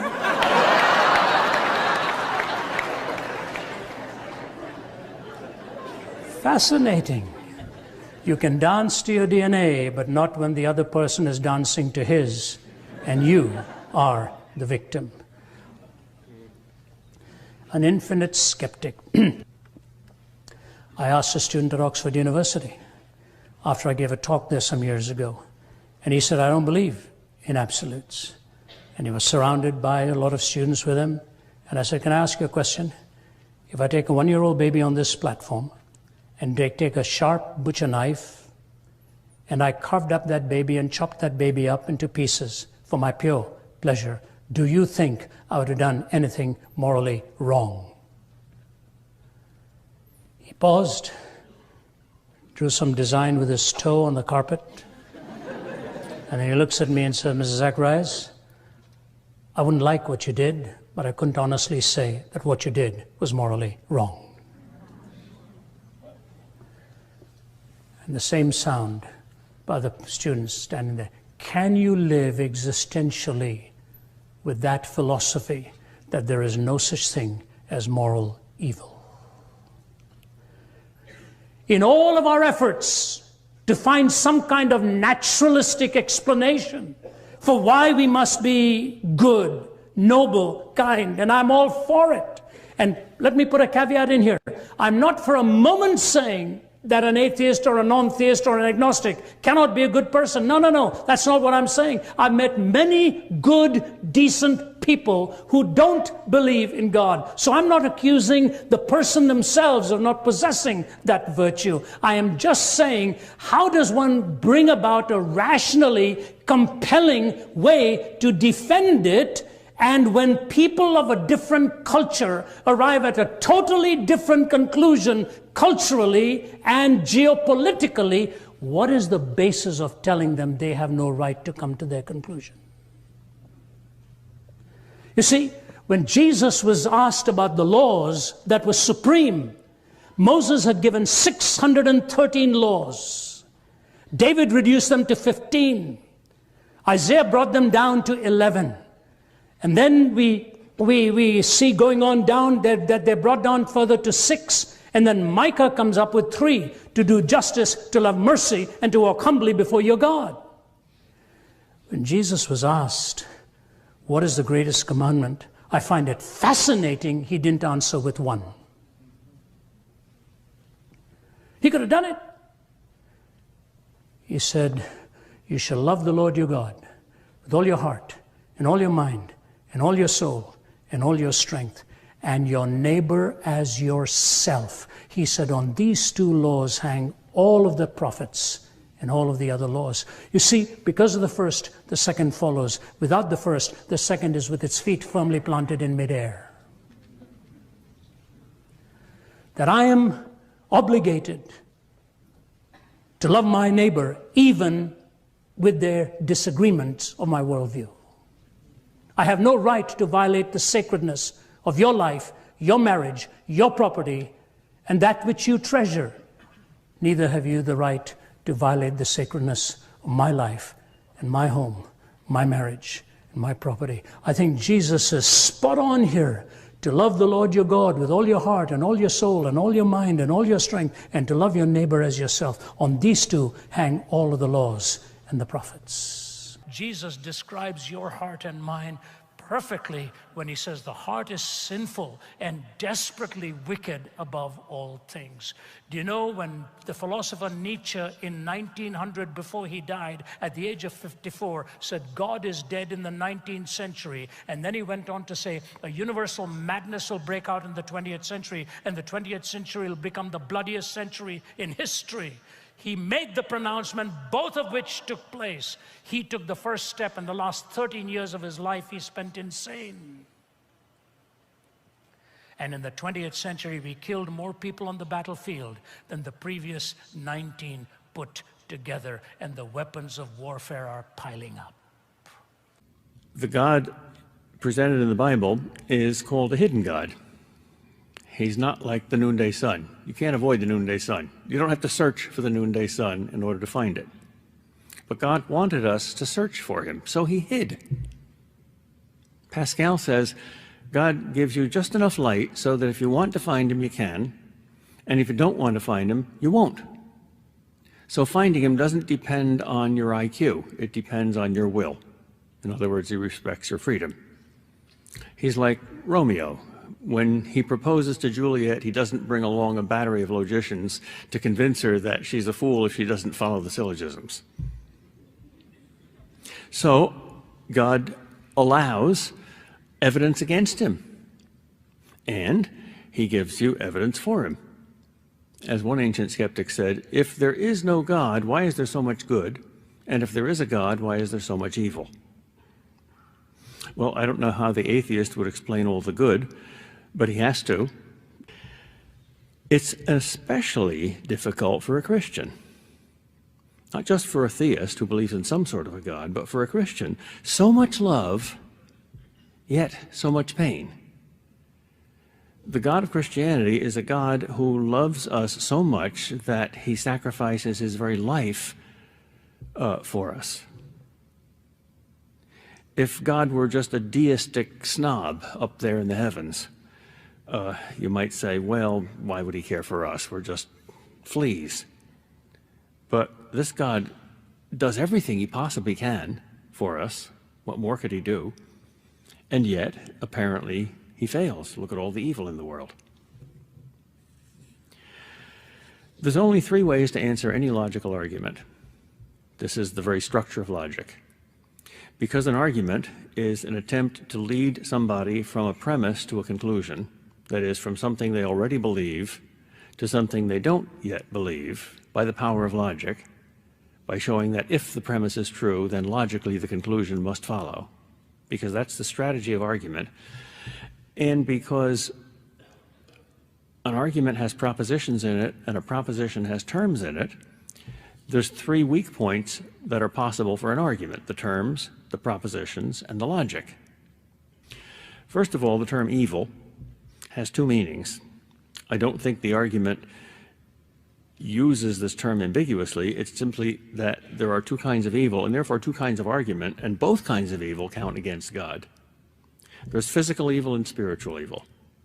Physical evil is the evil we suffer. Spiritual evil is the evil we do. Immorality, vice, sin. Each of them is evidence against God because each of them is evil. But they are so different kinds of evil that they need different explanations. So let's do those two separately. Let's first of all talk about the evil we do. That's the worst kind of evil. In other words, sin is a greater evil than pain. You may not think so at first, but I think a little thought experiment can convince you that you too believe that sin is a greater evil than pain. Suppose somebody that you love were captured by a cruel enemy in war and was given the choice between being the victim of an experiment in torture or being the perpetrator of that experiment. He either had to torture his fellow soldier, or he had to become a martyr, a victim of torture by the bad guys. Both are horrible, but which is more horrible? What would you want him to choose? Would you really prefer that he chose to collaborate with the enemy and torture his fellow innocent prisoner? I don't think so. Or, alternative thought experiment, imagine two nightmares. One in which you're chased by a horrible dragon. Let's say you believe the dragon is the devil. And the dragon is going to get you and kill you and torture you and eat you and destroy you. That's a terrible nightmare. Is there anything worse than that? I think so. A nightmare in which you become that dragon. And you can never escape being that dragon forever. At least if you're destroyed by something evil, you're still you. But if sin is a greater evil than pain, then if we can solve the problem of evil on this dimension, even if the solution is not very good on the other dimension, we will have done most of our work. And I think that's the case. I think there is a very simple and clear answer to the worst kind of evil. I don't think there is an equally simple and clear answer to physical evil. I can explain Hitler better than I can explain Hurricane Katrina or the earthquake in Haiti. And the way you explain sin or moral evil is very simple: free will.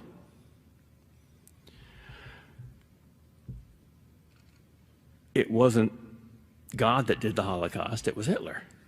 And Hitler wasn't a puppet, and God didn't have strings attached to him. That's pretty obvious. It's relatively easy to get God off the hook for sin. It's harder to get him off the hook for pain. So let's talk about pain. Does any suffering count against God? Well, how could there be a world in which we are biological creatures with nerve endings over our body that are necessary to warn us, and yet pain is impossible? Lepers don't feel pain. That's why they have leprosy. They can't take care of their body, they don't feel it. Their body collapses. They don't live very long. Pain is a necessity. I don't think even a God who can do anything can do a meaningless self-contradiction. And I think it's a meaningless self-contradiction to try to imagine a world like ours in which we are human beings with animal bodies where pain is impossible. So the existence of some sort of pain is a necessity given a physical world. But it's much more serious to say, Hitler killed 6 million Jews, therefore there is no God. That's evidence. It's not conclusive evidence. There's the story of the two rabbis in Auschwitz, one of which was a skeptic and said, God could not possibly allow us to suffer this way. I have lost my belief in God. And the other was very pious and said, God will rescue us. We are his chosen people. Have faith in God. One day, both of them were online to enter the gas chambers. And the pious rabbi went in first, and he kept looking around for help and deliverance at the last moment, didn't find any. His last words before entering the gas chamber were, "There is no God." And then the skeptic entered next, and his last words were, "The Shema Yisrael, Hear, O Israel, the Lord your God is one." So you see, anybody can interpret the evidence either way. Read the Brothers Karamazov. It's a very tough-minded book. And I find no atheist in the history of world literature more convincing than Ivan Karamazov. And yet, the character was invented by a great Christian, Dostoevsky. By the way, when I teach philosophy of religion, I always do this little experiment when it comes to the question of the existence of God. I divide the class into two. I say, how many think you can prove the existence of God? And about half of them say yes. And how many here believe either there's no God, or there's probably no God, or at least you can't prove him? And that's the other half. Okay. Now I say, all you skeptics are going to have to argue. We're going to have a debate. Go on different sides of the room. All you skeptics are going to have to argue for the existence of God, and all you believers are going to have to argue for atheism. They protest, but I say, unless you understand the other position, you can't really argue against it, can you? So they say, okay, we'll do it. Every single time I've done that, I've done it maybe 4 or 5 times, the result is the same. I don't orchestrate it, I just let them argue. And everybody agrees at the end that the Christians pretending to be atheists win the debate. Atheism defeats theism. And then I ask why. And the atheist said, well, you made us argue for this silly fairy tale called Christianity, which is so ridiculous that nobody could possibly argue for it. You gave us the weakest case. And then the theists who are pretending to be atheists say, no, you gave the weakest, most ridiculously weak arguments for theism. We've got dozens of stronger ones that you've never heard of, but we gave your strongest arguments for atheism, and you couldn't answer them. And then they argue whether that's the case or not. That's the real argument. The other really serious atheist, I think, in history, if you want to read good atheists, don't worry about people like Dawkins and Hitchens and these people. Read Nietzsche, read Sartre, read Camus. Now there's an atheist for you. Dr. Roux in The Plague, one of Camus' great novels, is a kind of a obvious projection of Camus himself, because he's a doctor who risks his life to save thousands of innocent people in a plague in Algeria, and he knows he's probably going to catch it himself and die, but he has to do this because that's the meaning of life. He says, I know that the meaning of life is to be a saint. But he says, I don't believe there's any God. I'm an atheist. And my puzzle is, how can you be a saint without God? And he says, I've never solved that problem. You can't be a saint without God. You got to be a saint, and yet there's no God. And that's Camus himself. That's an unhappy atheist. I think you should trust an unhappy atheist. I don't think you should trust a happy atheist. That's too comfortable, too smug, too simple. How do you explain how and why bad things happen to good people? You could use Socrates' explanation. If you're of a certain philosophical cast of mind, that's quite profound. Socrates' answer is, they never do. They never do. Here he is, about to be killed, giving his last speech, one of the great speeches in the history of Western civilization. I hope you've all read The Apology of Socrates. No civilized human being should be allowed to die without having read that speech. Here he is in the middle of horrible evil happening to a very good person. He's misunderstood, he's tried, he's executed, he's put in prison, and now he says, the one thing you can be certain of is that it is impossible for a good man to be harmed by a bad man, ever. What? What does he mean by that? Well, if you are simply your soul, then your soul can be harmed, but only by you. What is harm to the soul? Well, folly, stupidity, moral vice.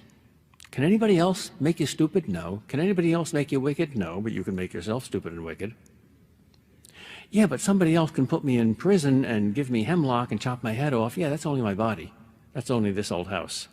That's a ticket to heaven. Thank you very much. Goodbye. Well, there's something beautifully noble about that. I don't think, however, that is the Christian attitude. That's something that you might wish it were, you might envy it, but we're stuck with bodies that God took so seriously that he said, this is you. You're not an angel in disguise. And when he came to earth, he came as a body, as a human, not as an angel.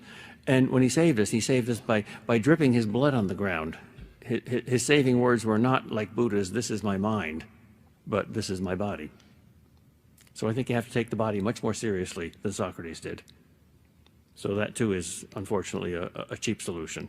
Not cheap in the sense that it's not noble, but not enough.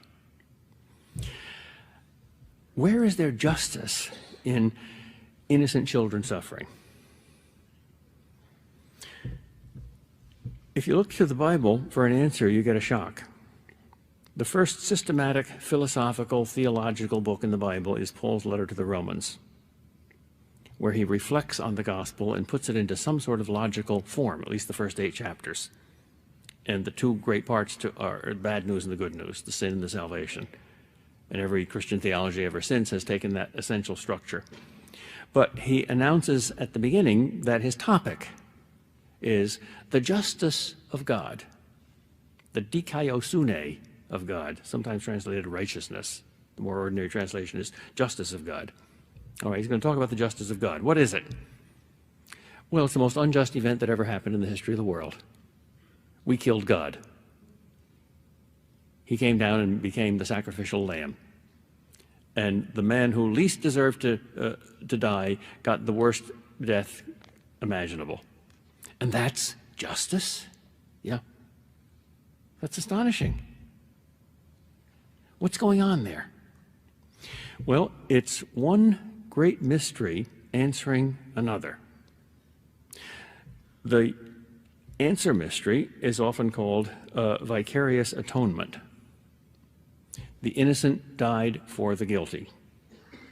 That's God's way of reconciling justice and mercy. We get the mercy, Jesus gets the justice. To take Christ's body on the cross and somehow unite it with us, the body of Christ, as the church, and to have him in us and us in him. Somebody said if the theologians fully understood what they meant when they said the word in, they wouldn't have any mysteries left. I don't suggest that either of those 2 mysteries are easy. God doesn't give you neat little solutions because this is not a neat little problem. He's like a surgeon who understands how your self works far better than you do. Can God ensure that nobody ever sins and yet give us free will? Well, no. Free will means that we make the choice. He cuts the strings. We're not puppets. I don't think it's meaningful to say that God can do absolutely everything, even if it's a meaningless self-contradiction. That's like saying God can do glumph, glumph, glupf. That means nothing. Just adding the words God can do this doesn't suddenly put meaning into those meaningless terms. God can perform miracles, but miracles are not contradictions. Walking through a wall is a miracle. But walking through a wall and not walking through a wall at exactly the same time, that's a contradiction. Even God can't do that. So God can't give creatures free will and prevent them from sinning. He didn't have to give us free will. And here you have wiggle room for a protest. If you're a hardline atheist, you can say, I resent the fact that you Christians believe that God gave us free will. He should have made us happy puppets or happy robots or happy animals. I'm mad at him for making me human. Well, once again, I think you've got a little psychological problem there, but I don't know how I could argue with you logically. What about the other kind of evil, though? What about suffering? God is omnipotent, therefore he could remove all suffering? Well, suppose he did. I suppose he could do that. He could just take your pain nerve and block the suffering. Even drugs can do that. And God's better than any drug. But what happens if you do that with drugs? Ooh, bad stuff happens. Well, that's because of the side effects. All right, so no bad side effects. So God takes away all your pain and gives you no bad side effects, and you live a totally pain-free life. And as a result, what? What happens to people who live almost totally pain-free lives? They become simple, stupid, shallow, little selfish pigs. Or as Rabbi Abraham Heschel, one of the wisest men of the 20th century, once said, the man who has never suffered, what could he possibly know anyway? Even the pagan Greeks knew that wisdom comes only through suffering. And wisdom is far greater than pleasure. So to sacrifice pleasure for wisdom, it's a good deal. So God could remove all pain, but that wouldn't be love. We aren't God, and therefore we don't know when suffering is good for each other. So it's almost always bad for us to impose suffering on each other, except in very limited and controlled circumstances, like putting somebody in prison to try to reform them. Our present prisons aren't very good at that, by the way. Once I remember my 5-year-old daughter was in Brownies, and they were trying to thread needles to sew, and my daughter was kind of clumsy, so she was the only one in the troop that couldn't thread a needle, and this upset her. And she kept trying and trying and trying.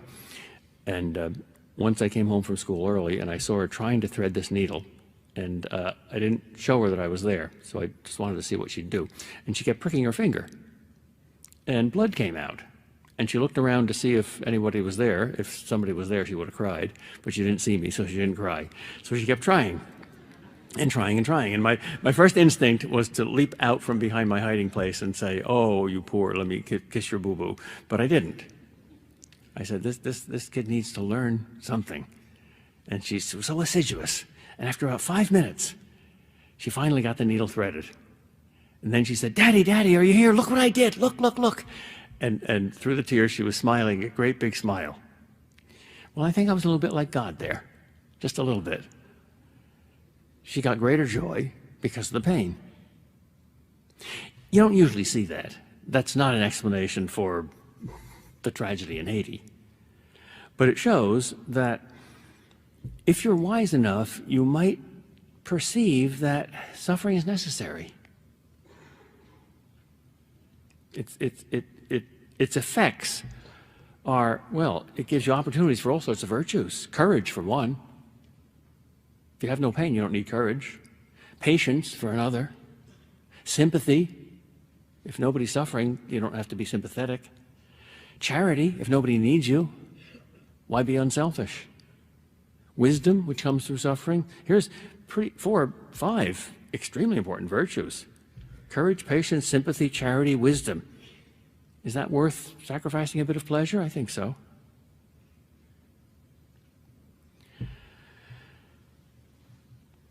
There's another term, divine goodness, that is also, I think, ambiguous. Most of us, I'm afraid, are so corrupted by pop psychology that we think of goodness simply in terms of kindness. Now, kindness is extremely important, but it's not the only kind of goodness, or even the highest kind. We're kind to strangers. We're kind to animals, so we kill them so they don't suffer. We're tolerant and kind to people and things that we don't really care much about. But to somebody that we care enormously about, we make trouble. Grandparents are kind. Parents are not that kind. Grandpa says, "Run along and have some fun, take some money." And Daddy says, "Wait a minute, don't go here and don't go there, and be sure you come back by 11 o'clock. "Oh, Daddy, you're always making trouble. Who loves you more, Grandpa or Pa? Pa. God is indeed good. God is indeed loving. But it's not always kind. Sometimes he is, sometimes he isn't. The Bible never describes God as a grandfather, only as a father.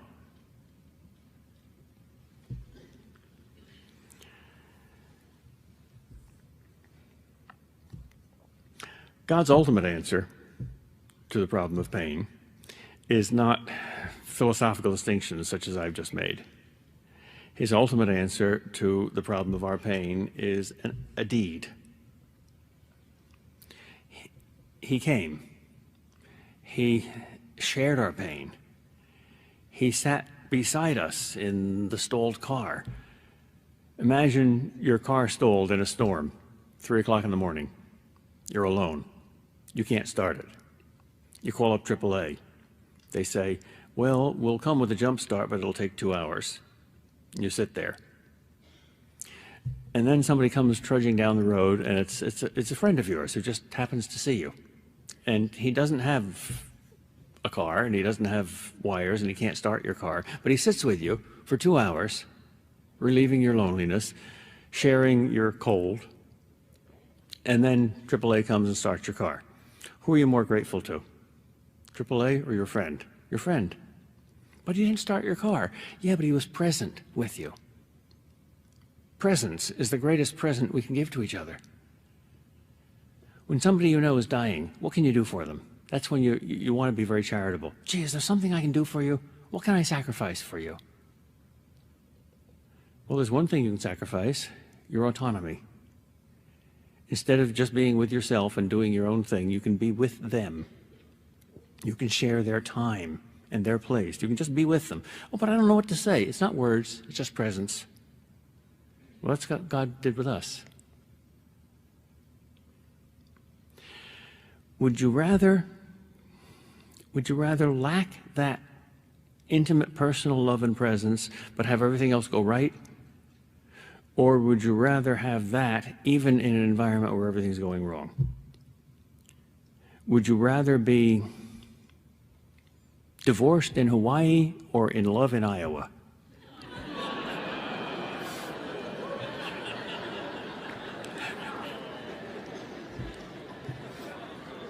No insult to Iowa, but you go to California for vacations, right? Do they come here?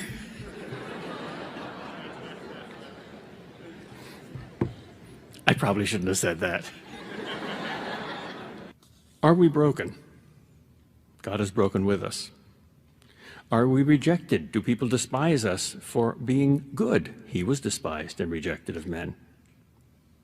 Do we weep? Is grief our familiar spirit? Do we say, oh, not again, I can't take any more? He was a man of sorrows and acquainted with grief. Do people misunderstand us, turn away from us? They hid their faces from him, as from an outcast. Is our love betrayed? Are our tenderest relationships broken? He too loved and was betrayed by the ones he loved. He came unto his own, and his own received him not. Does it seem as if life has passed us by or cast us out, as if we were sinking into uselessness and oblivion? He sinks with us. He too is passed over by the world. Does he descend into all our hells? Yes. In the unforgettable line of Corrie ten Boom, from the depths of a Nazi death camp, she writes, no matter how deep our darkness, his is deeper still. Does he descend into our violence? Yes, by suffering it. The psalmist says, even the darkness is not dark to him. He makes light even there, in the darkness of the mind, perhaps not until death's release. Every tear we shed can become his tear. He may not yet wipe the tears away, but he will make them his. Would we rather have our own dry eyes or his tear-filled eyes? He came, he is here with us. That is the most important fact in the world. Even if he does not heal our broken bones, he comes into them and is broken, like bread, and we are nourished. And he shows us that we can now use our very brokenness as nourishment for those that we love. Since we're his body, we too become the bread that is broken for others. Our very failures can help heal other lives. Our very tears can help wipe away other people's tears. Our being hated can help those we love. When those we love hang up on us, he keeps the lines open. So God's answer to the problem of suffering really happened 2,000 years ago and is still happening in our own lives. The solution to our suffering involves our suffering. It can become part of his work, the greatest work ever done. He came not to take away our suffering, but to transform it, to make it his. You see, the Christian views suffering, as he views everything, in a totally different way than the unbeliever. He sees it as a between, as relative. The Christian is the true relativist. There's only one absolute, God. Everything else is relative to God. Everything else is between God and yourself. So everything is, including suffering, a gift from God, an invitation from God, a challenge from God, something between God and yourself, including suffering. And that changes everything.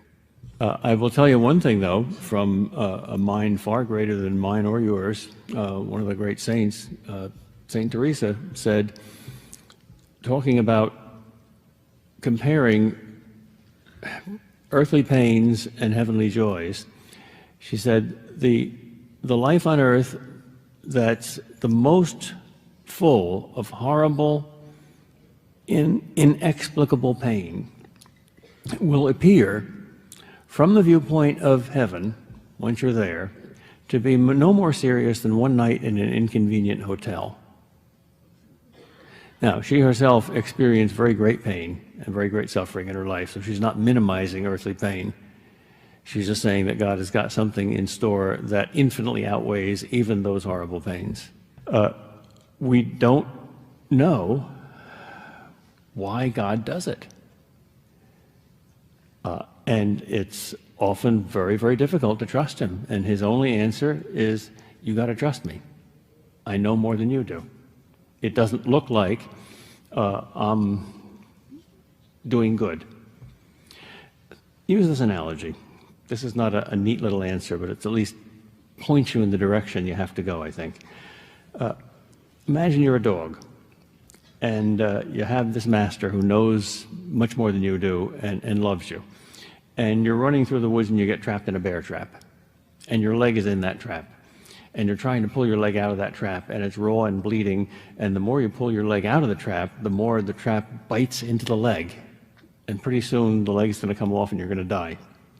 Your master comes to you, and he's going to rescue you from the trap. But the only way you can rescue a dog from a bear trap, I'm told, is by taking away the tension. And the only way you can do that is by pushing the victim farther into the trap first.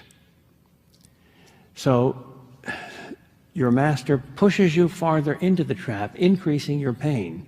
Now, it takes a lot of trust for the dog to say, okay, to the master, do it, and not to struggle. I think we can learn a lot from our dogs. I don't know. I'm not God.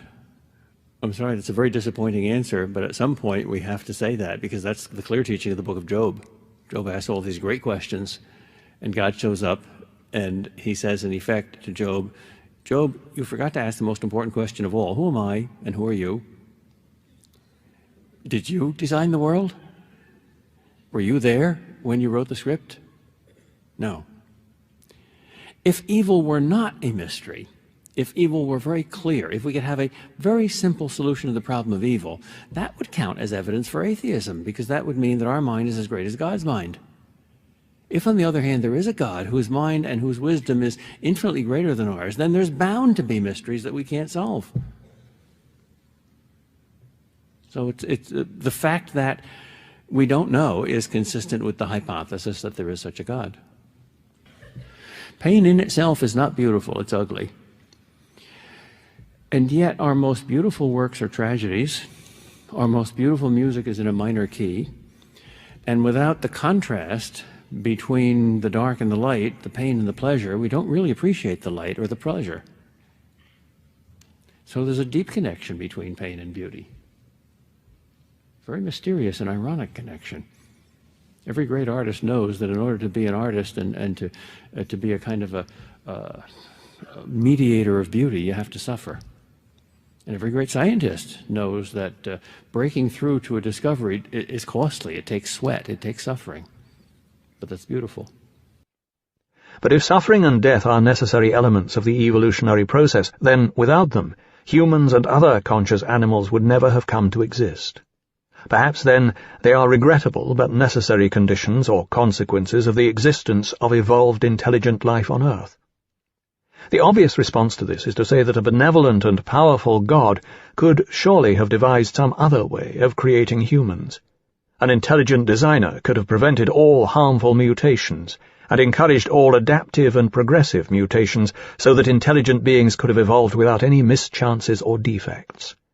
This is, in effect, suggesting that the basic laws of nature from which the occurrence of genetic mutations derive could have been quite different, or perhaps that nature need not have proceeded in accordance with general laws at all.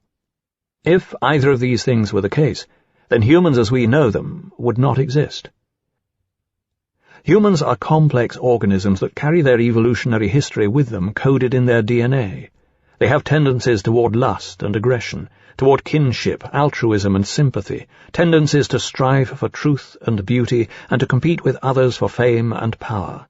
If some sort of perfection is possible for them, it is a perfection achieved through effort and discipline, through a process of overcoming egoism and learning altruism, through an endeavor to discover truth and attain selfless understanding, through a struggle to overcome despair and disappointment and learn wisdom and mindfulness.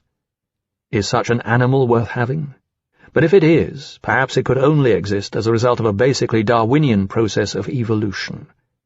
Some biologists would go further and claim that the apparently random nature of the biological processes of replication and mutation is entailed by the basic laws of physics and chemistry. Given the structure of carbon atoms, the chemical composition of nucleic acids and proteins, and the exactly correlated relationship between the electromagnetic and nuclear forces within the atom, carbon-based replication with genetic variation had to take place more or less exactly as it does. In other words, the Darwinian process of descent with modification is not at all random, in the sense that it might have been quite different, or that anything at all might have happened in the history of the universe. What happens follows strictly from the laws of physics, and the basic laws of physics in turn are, to use Steven Weinberg's term, final. That is, there is no other possible mathematically consistent set of laws that could produce a universe of the sort of integrated complexity that is required for the existence of intelligent life. The hard facts established by scientific observation are not in doubt. Humans have evolved over millions of years from simple cells oozing about in primeval planetary slime. The process has been one of replication, mutation, and adaptation to environment. The process has involved much destruction, conflict, and, at least at later stages, suffering. But it is hard to see how that could have been avoided, given the general nature of the process. It has also involved much cooperation and coordination between various physical entities to form cells and functioning organic bodies, so it is not purely a story of struggle and conflict. Given all the alternative possibilities, it does seem fantastically improbable that it should ever have happened at all.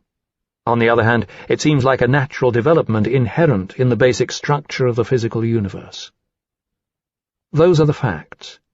Do they lead us to the conclusion that it all happened by blind chance, or to the conclusion that it shows intelligent design?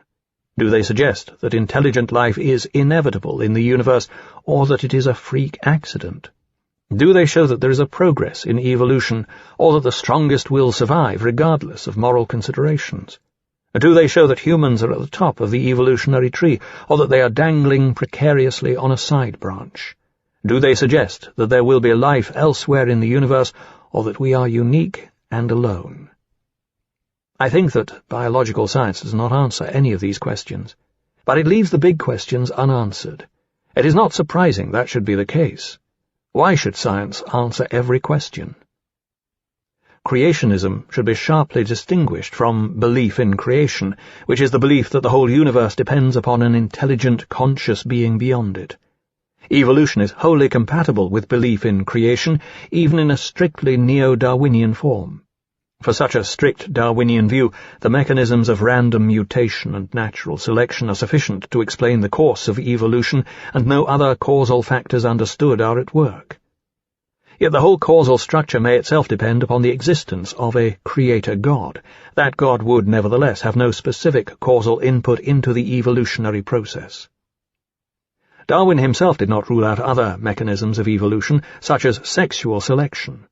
Given the fact that the properly scientific study of evolution has only been going on for about 80 years, and that it is extremely difficult to be sure that one has identified every causal influence at work in any natural process, it is a leap of faith to say that mutation and natural selection are the only factors at work in evolution.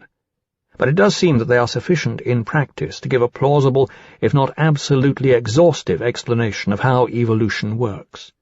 In any case, there is general agreement that they are the main discernible factors at work.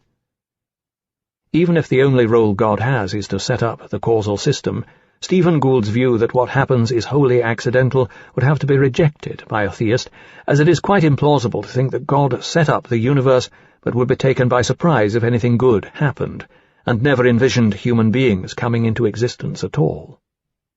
If the laws of nature do, as Conway Morris suggests, make the existence of intelligent life virtually inevitable, then God would not be surprised when human beings began to exist, since they, or something very much like them, are possibilities that are bound to come into existence sooner or later. God can set up the process so that what God wants will eventually happen, though there may be many ways in which it can happen and many routes to its happening. This appears to have been Charles Darwin's own view. He wrote, "I cannot persuade myself that electricity acts, that the tree grows, that man aspires to the loftiest conceptions, all from blind brute force. The laws of nature are designed, but God plays no further role in how they operate. They are totally autonomous." It may still seem rather odd that God sits there and does nothing, having put the laws of nature in place. Most things that really exist have causal influences on at least some other things. So if God, a supremely wise consciousness, really exists, would that not have some continuing causal influence on a universe God had designed? Evolution has brought us here by processes that are amazingly elegant, integrated, and complex. Two quotations from Darwin make the point. "How infinitely complex and close-fitting are the mutual relations of all organic beings," and "From so simple a beginning endless forms, most beautiful and most wonderful, have been and are being evolved." I think there is force in the argument that the existence of an intelligent designer who could ensure that intelligent life would come to exist would make the process much less improbable than if the process happened by chance. A hypothesis that makes a process much more probable must be rated as a probable hypothesis given the available evidence. So the evolution of intelligent life makes the hypothesis of an intelligent designer probable. In that sense, the intelligent design hypothesis is a good one. But this is intelligent design in a general sense, and does not entail the existence of empirically identifiable and special cases of design within the process. The indifference of evolutionary laws. Knowledge of biology will cast serious doubt on this oversimple idea of God, but millions of people died in plagues and disasters before anything was known about evolution, so this problem has not really gotten any worse since Darwin. In fact, Darwinism could be said to help ease the problem considerably. Those who believe that disease is a punishment for sin have to think that everyone who gets measles has done something wrong, while those who escape are morally better. Further, if you are really good, you will never get ill at all. The problem of the suffering of the innocent is made much worse by such beliefs. You have to think those who are afflicted are not really innocent, and that idea compounds the injustice of their situation. If you think that God is personally supervising and arranging every detail of a person's life, then God seems to act in very unjust ways. Aristotle said that the rule of impersonal law is better than the rule of whimsical tyrants. So, the rule of impersonal laws of physics may actually be better than the changing whims of a continually interfering God. In fact, if God arranged for perfect moral justice in human affairs, there could be no laws of nature at all. Good people would float gently to earth when they fell from high mountains, while the evil would be crushed by meteorites directed upon their heads with perfect accuracy. We would all, of course, be directly aware that such a God existed, but in such a world could morality be more than self-interested prudence in the face of a God known to be all-powerful? Or would God detect hypocrites and direct meteorites upon their heads too? Then we would know with certainty just who was good and who was bad. And that might not be altogether a good thing. This would be life in the ultimate police state. I suppose what this suggests is that heaven cannot really be like a continuation of life on earth, only better for the lucky few. In this life we work out our freedom as well as we can. In the next, there is a wholly different form of existence that springs causally from this one, but does not have the same spatio-temporal structure. This world is vitally important because, in it, each one of us shapes our character by facing up to many moral and intellectual challenges. In heaven, that is in the clear presence of God, what we have made of our lives is eternalized, reconciled, and validated in a quite different form of experience. Without our striving after virtue in this world, heaven would not be a possibility for us. Heaven is not a continuation of such striving, but its consummation and its ending. Fortunately, too, God will forgive our wrongdoing and grant more than we deserve. It is a gift that does not depend solely on our own virtues, but on the mercy and love of God. It is chiefly in that sense that God will ultimately prove to be indeed a loving Father. But the details of life in heaven are not of immediate concern. The fact is that human existence is lived out in an arena of impersonal laws of nature. Such laws may be blind, but they result in the possibility of purposeful and intelligent life. They may be pitiless, but they permit the possibility of human compassion and mutual care. They may be indifferent, but they seem inherently fitted to generate life in all its variety and wonder. There is a similar ambiguity here to that noted when thinking about cosmology. Space can be seen as empty and dispiriting, but it can also be seen as awe-inspiringly beautiful, and a necessary condition of our existence. The evolution of life on Earth can be seen as the workings of blind and indifferent laws without meaning or purpose, but it can also be seen as a fantastically complex, organized, cumulative process that inevitably results in the emergence of intelligent life. Theistic evolution. The pessimistic view of nature as red in tooth and claw is not universally shared by biologists. Alfred Lord Tennyson himself, who penned that famous quotation, ends the poem from which it comes, In Memoriam, by referring to one God, one law, one element, and one far-off divine event to which the whole creation moves. After his moments of despair at the death of his friend, he comes to see the whole universe as purposeful and ultimately good. Among biologists there are counterbalancing views of evolution like those of Frans de Waal, Eric Parens, and Stephen Rose. They see the neo-Darwinian stress on competition, selfishness, and survival as one-sided. Brian Goodwin writes, "We are every bit as cooperative as we are competitive, as altruistic as we are selfish, as creative and playful as we are destructive and repetitive, and we are agents of creative evolutionary emergence, a property we share with all other species." It is possible to see the evolutionary process as one of creative emergence and dynamic interrelationship, rather than as one of ruthless competition for mere replication. There is competition and destruction, but there is also what seems to many biologists to be a holistic, emergent, and self-organizing propensity to complexity, order, and consciousness. If that is so, there may be positive value in the evolutionary process as a process that makes possible a partly self-shaping creative advance toward intelligent consciousness. Science will not decide the issue. Intelligent design is a reaction against reductionist views that claim that science shows human life to be an accidental byproduct of purely mechanical and purposeless processes. But its claim that specific instances of personal purpose and design, not even in principle explicable in Darwinian terms, can be identified by science has not been generally accepted by the scientific community, whether religious or not. What science shows is that evolution happened. Whether it is accidental or inevitable, blind or goal-directed, is not conclusively decided by science. There seems little reason that the original optimistic 19th-century German evolutionary theories should not be broadly true and be compatible with a generally Darwinian approach. Evolution may be the progressive self-manifestation of the nature of absolute spirit, and the mechanisms it uses may be those of replication with modification and preferential selection by the total environment of the cosmos.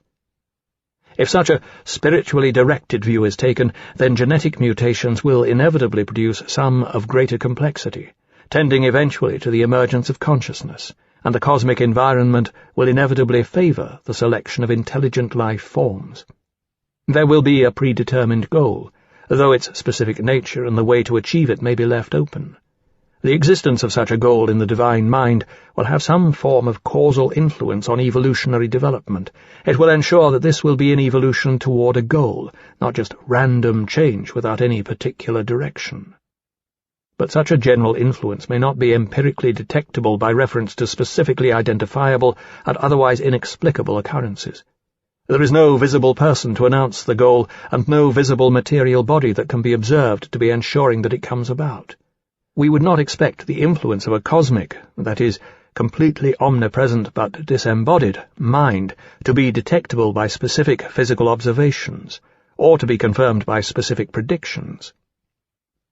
The physical biochemist Arthur Peacock characterizes the evolutionary process as one of unfolding the divinely endowed potentialities of the universe through a process in which its creative possibilities and propensities become actualized.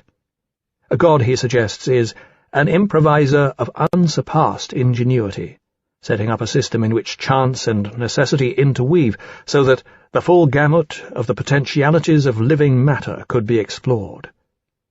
Peacock does not think there is any need for a kind of special guidance whereby God pushes or pulls evolution in a direction it would not otherwise have taken.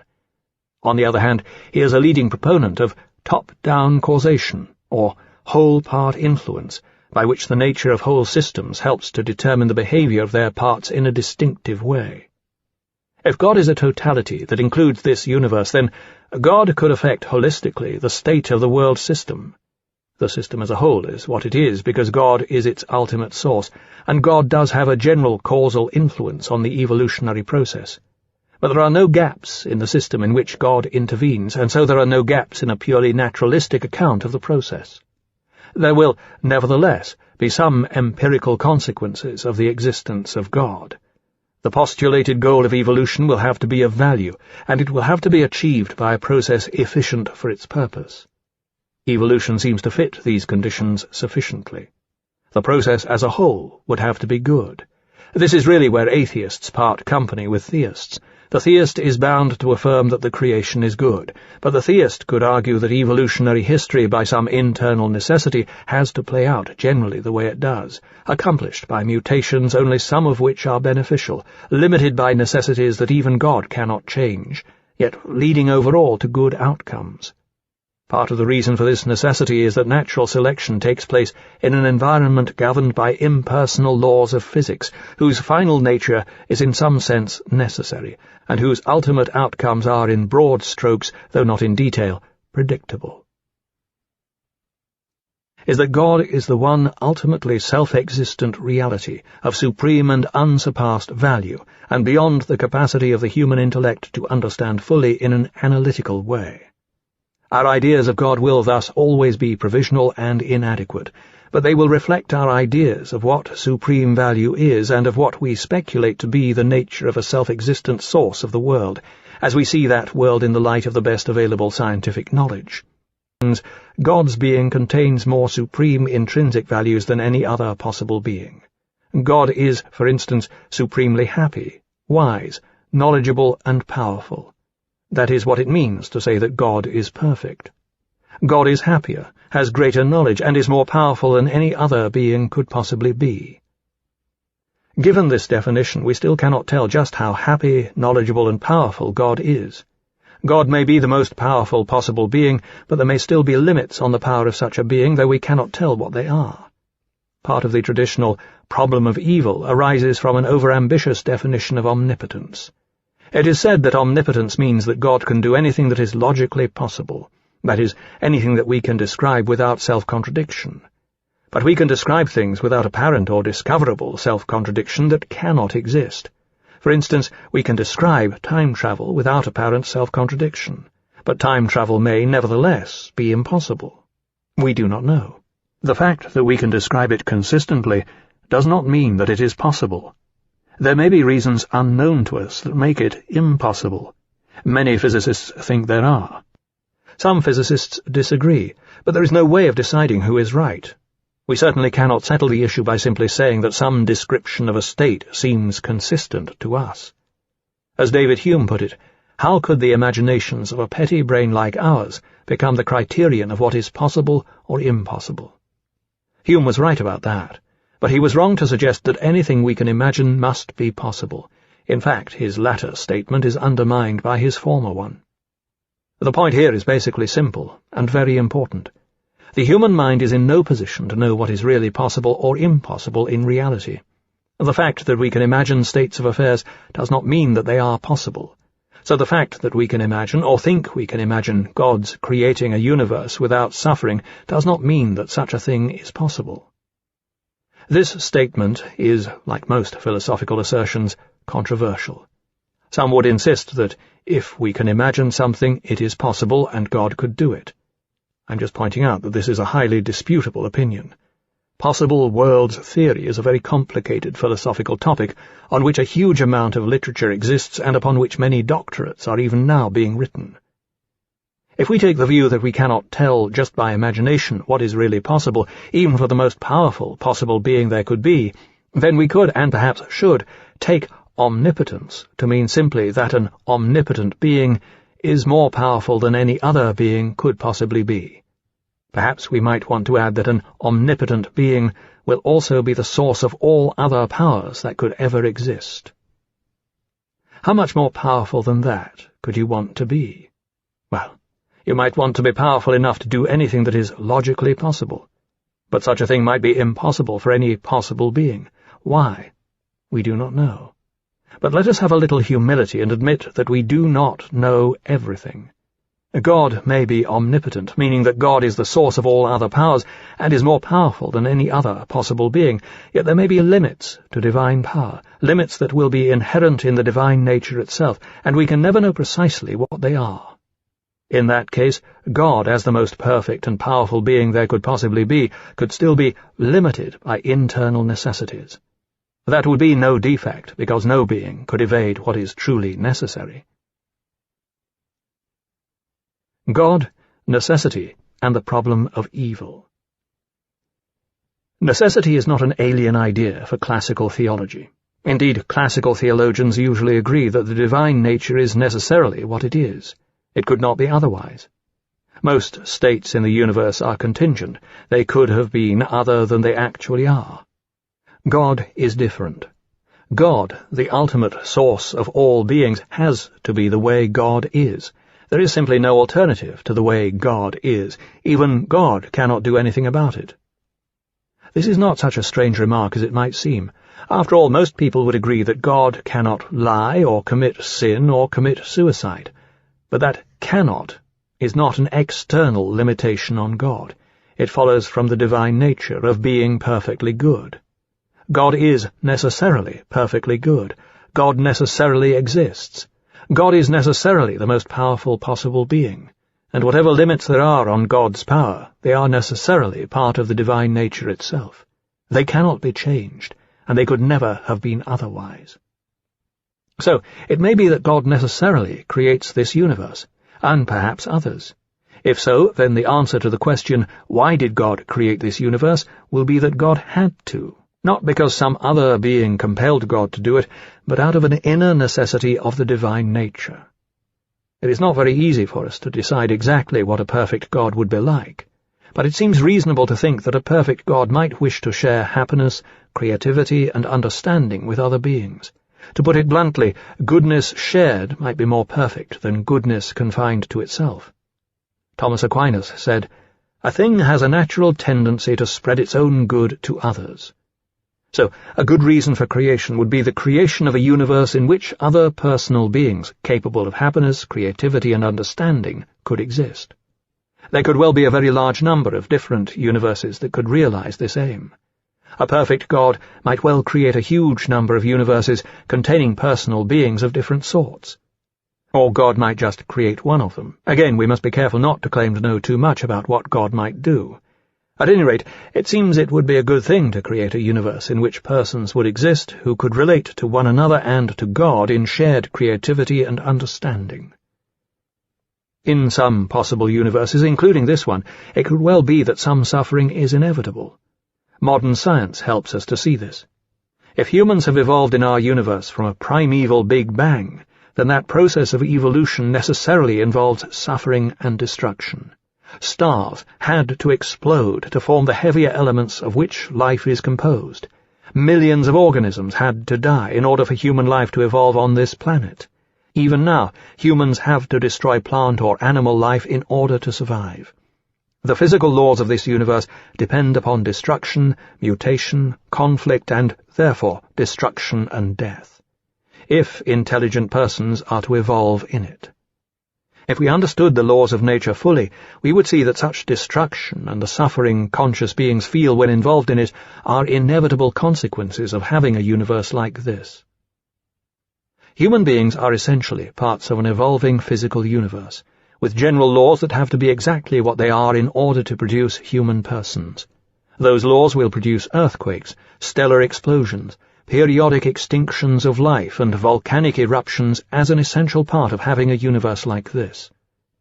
If beings like human persons are going to exist, they have to exist in a universe in which suffering and death are necessary. The choice is, then, either no human persons or some suffering.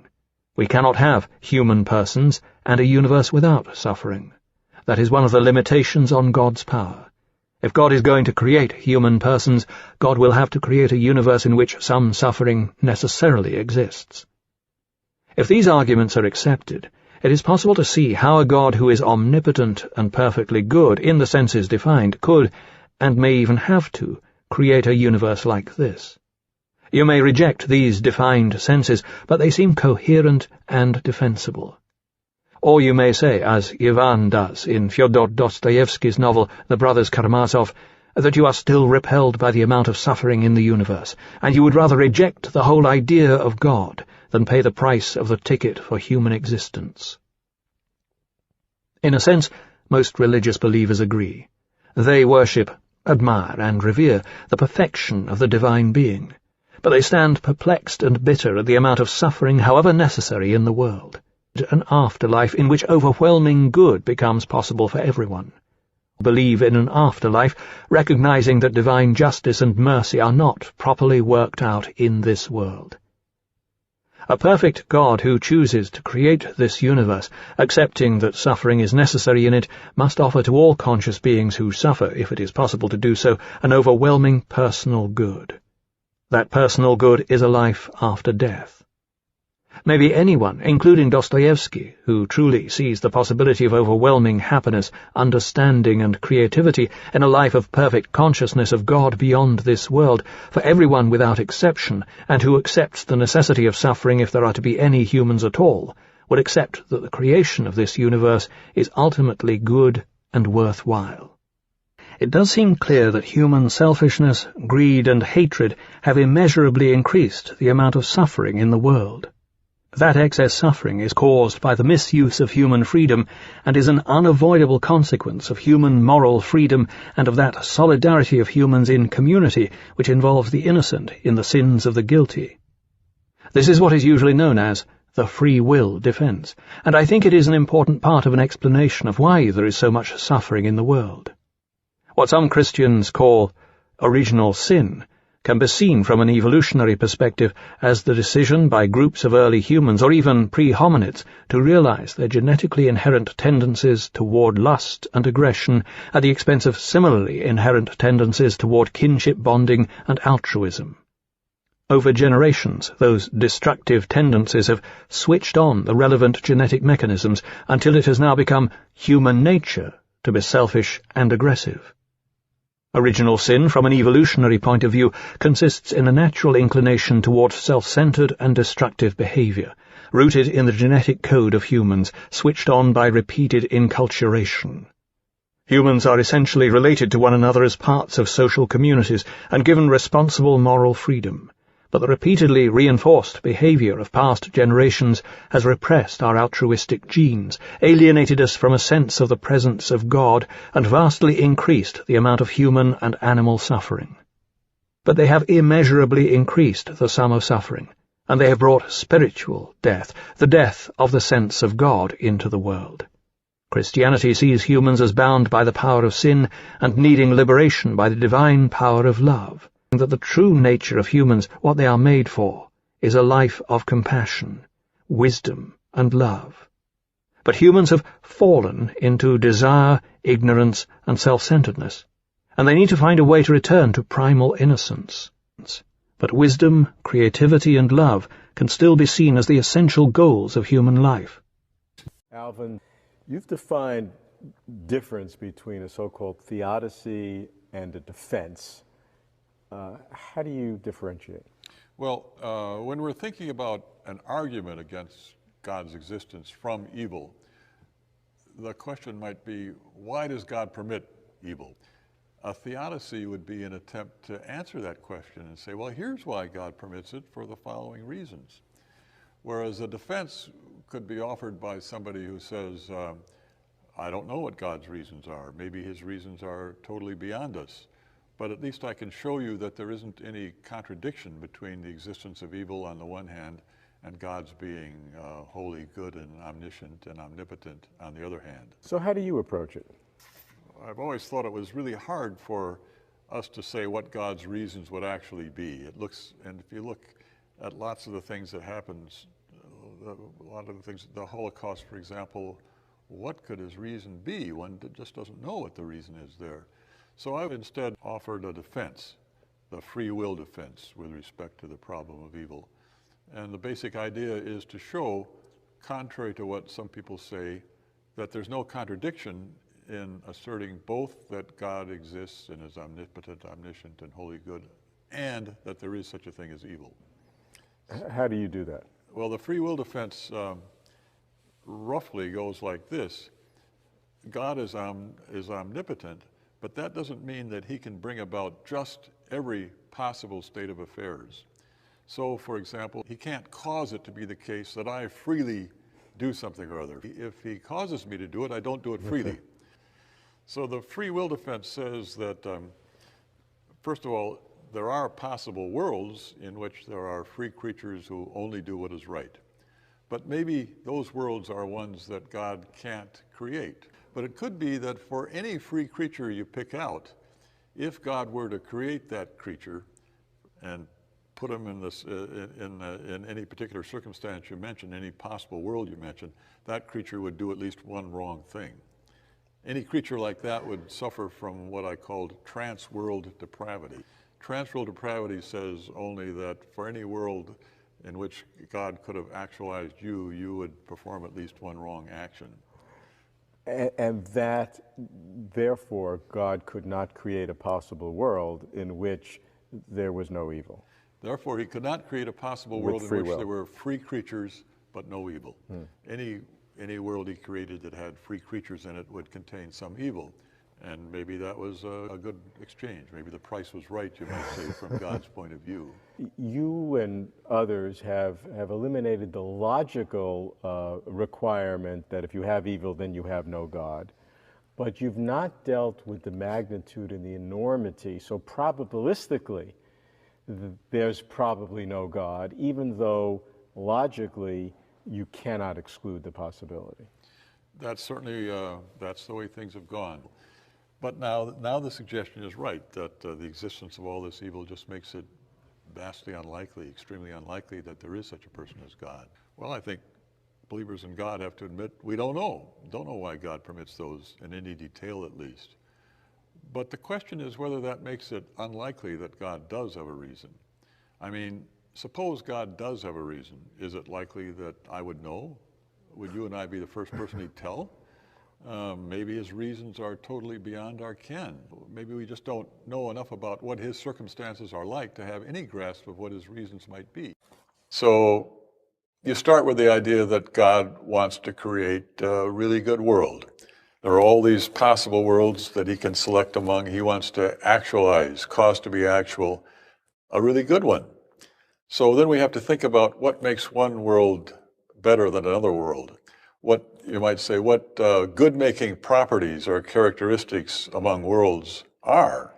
Well, there'd be things like how many people there are living happy lives and so on, that sort of thing. But the Christian story presents one particular, I would say, really massive, superlative, great-making characteristic. For according to the Christian story, God created human beings. God, the first being of the universe, created human beings to have fellowship with him. Human beings, though, turned their backs on God and rejected him, rebelled against God. Well, what God did was not, let's say, to heck with them and, do away with a whole lot of them.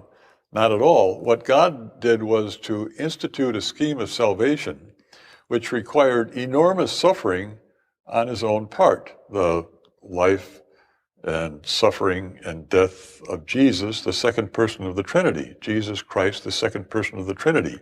I mean, the suffering involved there, think of Mel Gibson's movie, the suffering that this person, Jesus Christ, who is both God and human, underwent. And even more than that suffering, there was his cry on the cross, my God, why have you forsaken me? Forsaken by, a member of the Trinity, feeling forsaken by God, by the Father, another member of the Trinity. It's hard to imagine, any possible world in which that actually takes place, has got to be a great possible world. That's probably as great a possible, a good-making characteristic as there is. The Christian story is often said to be the greatest story ever told. I would be inclined to go beyond that. It's the greatest story that ever could be told. So any world in which that happens will be a great world, and any really great world will be one in which there is something like incarnation and atonement. The evil is a means to or a necessary condition of something really good. It's not that the evil gets chosen for its own sake, but this whole world, which contains evil, does get chosen. Yes. I believe that God created the universe knowing full well that it would be a universe containing vast amounts of evil. But if God created, and if God is good, then God must have known that the amount of good outweighed the evil to the extent that it would be worthwhile. God created the world in such a way that it would produce the outcome that he wanted. And to put it in perhaps overly anthropomorphic terms, God wanted creatures with whom he could have a relationship, something like us. Okay. In order to have creatures like us, the universe had to be almost exactly the way it is. Fine-tuning arguments. Laws of nature produce the kinds of suffering that we're all aware of. Plate tectonics, tsunamis, earthquakes, famines, etc. So my understanding of natural evil or suffering is that it is a predictable, unwanted, but necessary byproduct of the way God had to create the world if God were to have free creatures, loving creatures like us. If you are a pantheist, so that God and the universe are identified, then I think you're stuck with saying that God is creating tsunamis just as much as God is creating the blossoming of flowers, because God and the world are one. Okay. If you are a deist, then God creates, God sets up the laws, and it runs its course the way it was going to run. And so God foreknew that there would be tsunamis, but God is not causing them. God set up the laws so that they would occur, but God did not intend that they would occur. That is fine. Well, it sounds like splitting hairs to you, but I think it's a very significant difference, because it's a matter of whether you are attributing evil intent and evil action to God, or whether you are attributing the permission of evil to God and assuming that God is just as grieved by that suffering as we are, only infinitely more so. What about your view of glory in terms of God? The traditional way that God is worshipped is because of his glory, because of God's glory in the world, through different acts or God's creation. How do you see the concept of God's glory?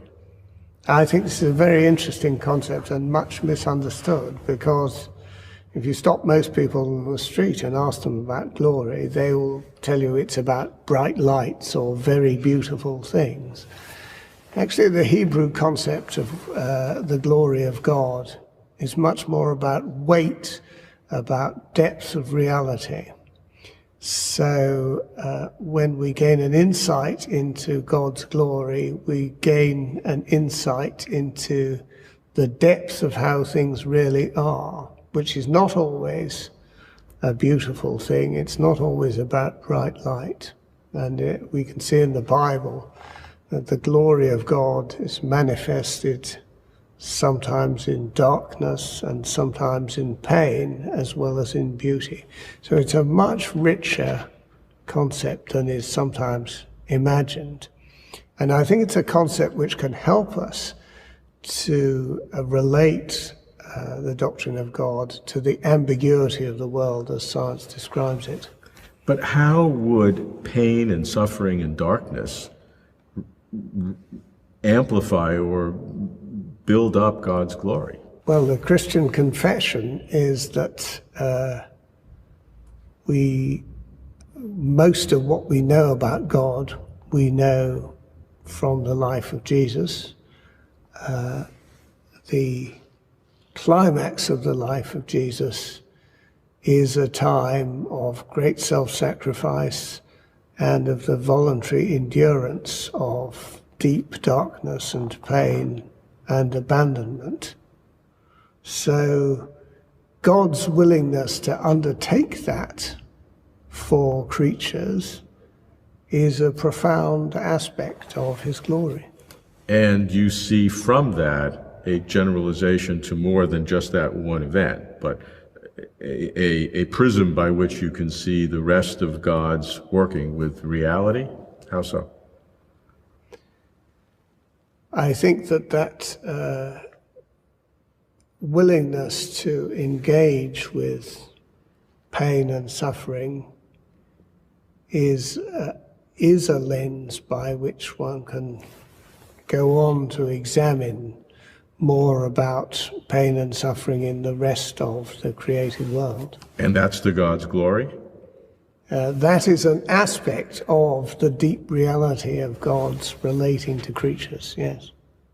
You believe in the resurrection, that human beings have this opportunity to be eternal in some way. How, as a physicist and as a believer, do you conceptualize this eternity? Quite honestly, I haven't a clue. That's very disappointing. Well, I haven't a clue, but I'll carry on talking. All of this, of course, seriously, is bringing in the question of time. One often thinks of the life to come as being everlasting, and that sounds a bit horrific to me. But theologians will say, no, that is not the right word. It's not everlasting, it's eternal. And eternal is not to be equated with everlasting. Eternal means beyond time. That can scare me worse, because it sounds like I'm frozen in an instant, like in a block of plastic, looking happy. Yes, and being happy. Our imagination is something that we can't think of anything divorced from time. I think that we just simply have to accept that there are realms of existence beyond our current experience. I am a physicist, and as a physicist, you're trained to look upon time rather differently, because there is an aspect of physics called relativity theory which sees the whole of time as existing, if you like, in an instant, where the past, the present, and the future all exists on an equal footing. And that is very, very similar to the theological idea that somehow God is able to take in the whole of time in one glorious vision. Does that mean that God is bored? I very much doubt that God is bored. Somehow he gets over the boredom business by being outside of time rather than, being a prisoner of time. We are prisoners of time. He is not a prisoner, so there will be a tremendous sense of release. And whatever God is now, whatever the now means, we in your theology would be similar. We will share it to some extent.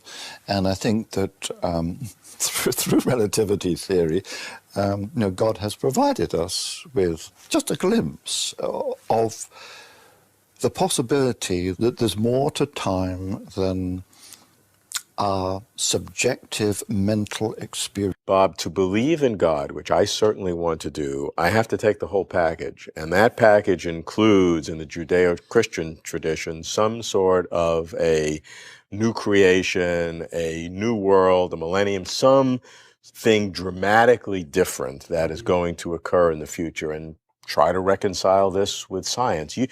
You have this really interesting phrase that says if the universe is going to be transformed by God, it had to be created to be transformable. What does that mean? Well, I appreciate your point. I mean, for me, the new creation is a conversation about the future of the universe that God has for it, based, for me as a Christian, on the resurrection of Christ. And most biblical theologians who take the resurrection in a sort of complete sense of bodiliness, not just a kind of appearance and giving hope, talk about it as transformation.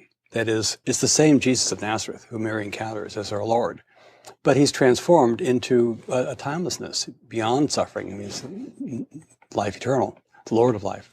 So they talk about continuity in discontinuity, transformation. It isn't just a kind of Gnostic, his spirit goes to God and the body decays in the grave. Nor is it what in the New Testament account happened to Lazarus, where he's brought back to life, but eventually dies, a kind of resuscitation. So the kind of concept that most New Testament scholars deal with is this concept of transformation, that there is continuity and discontinuity.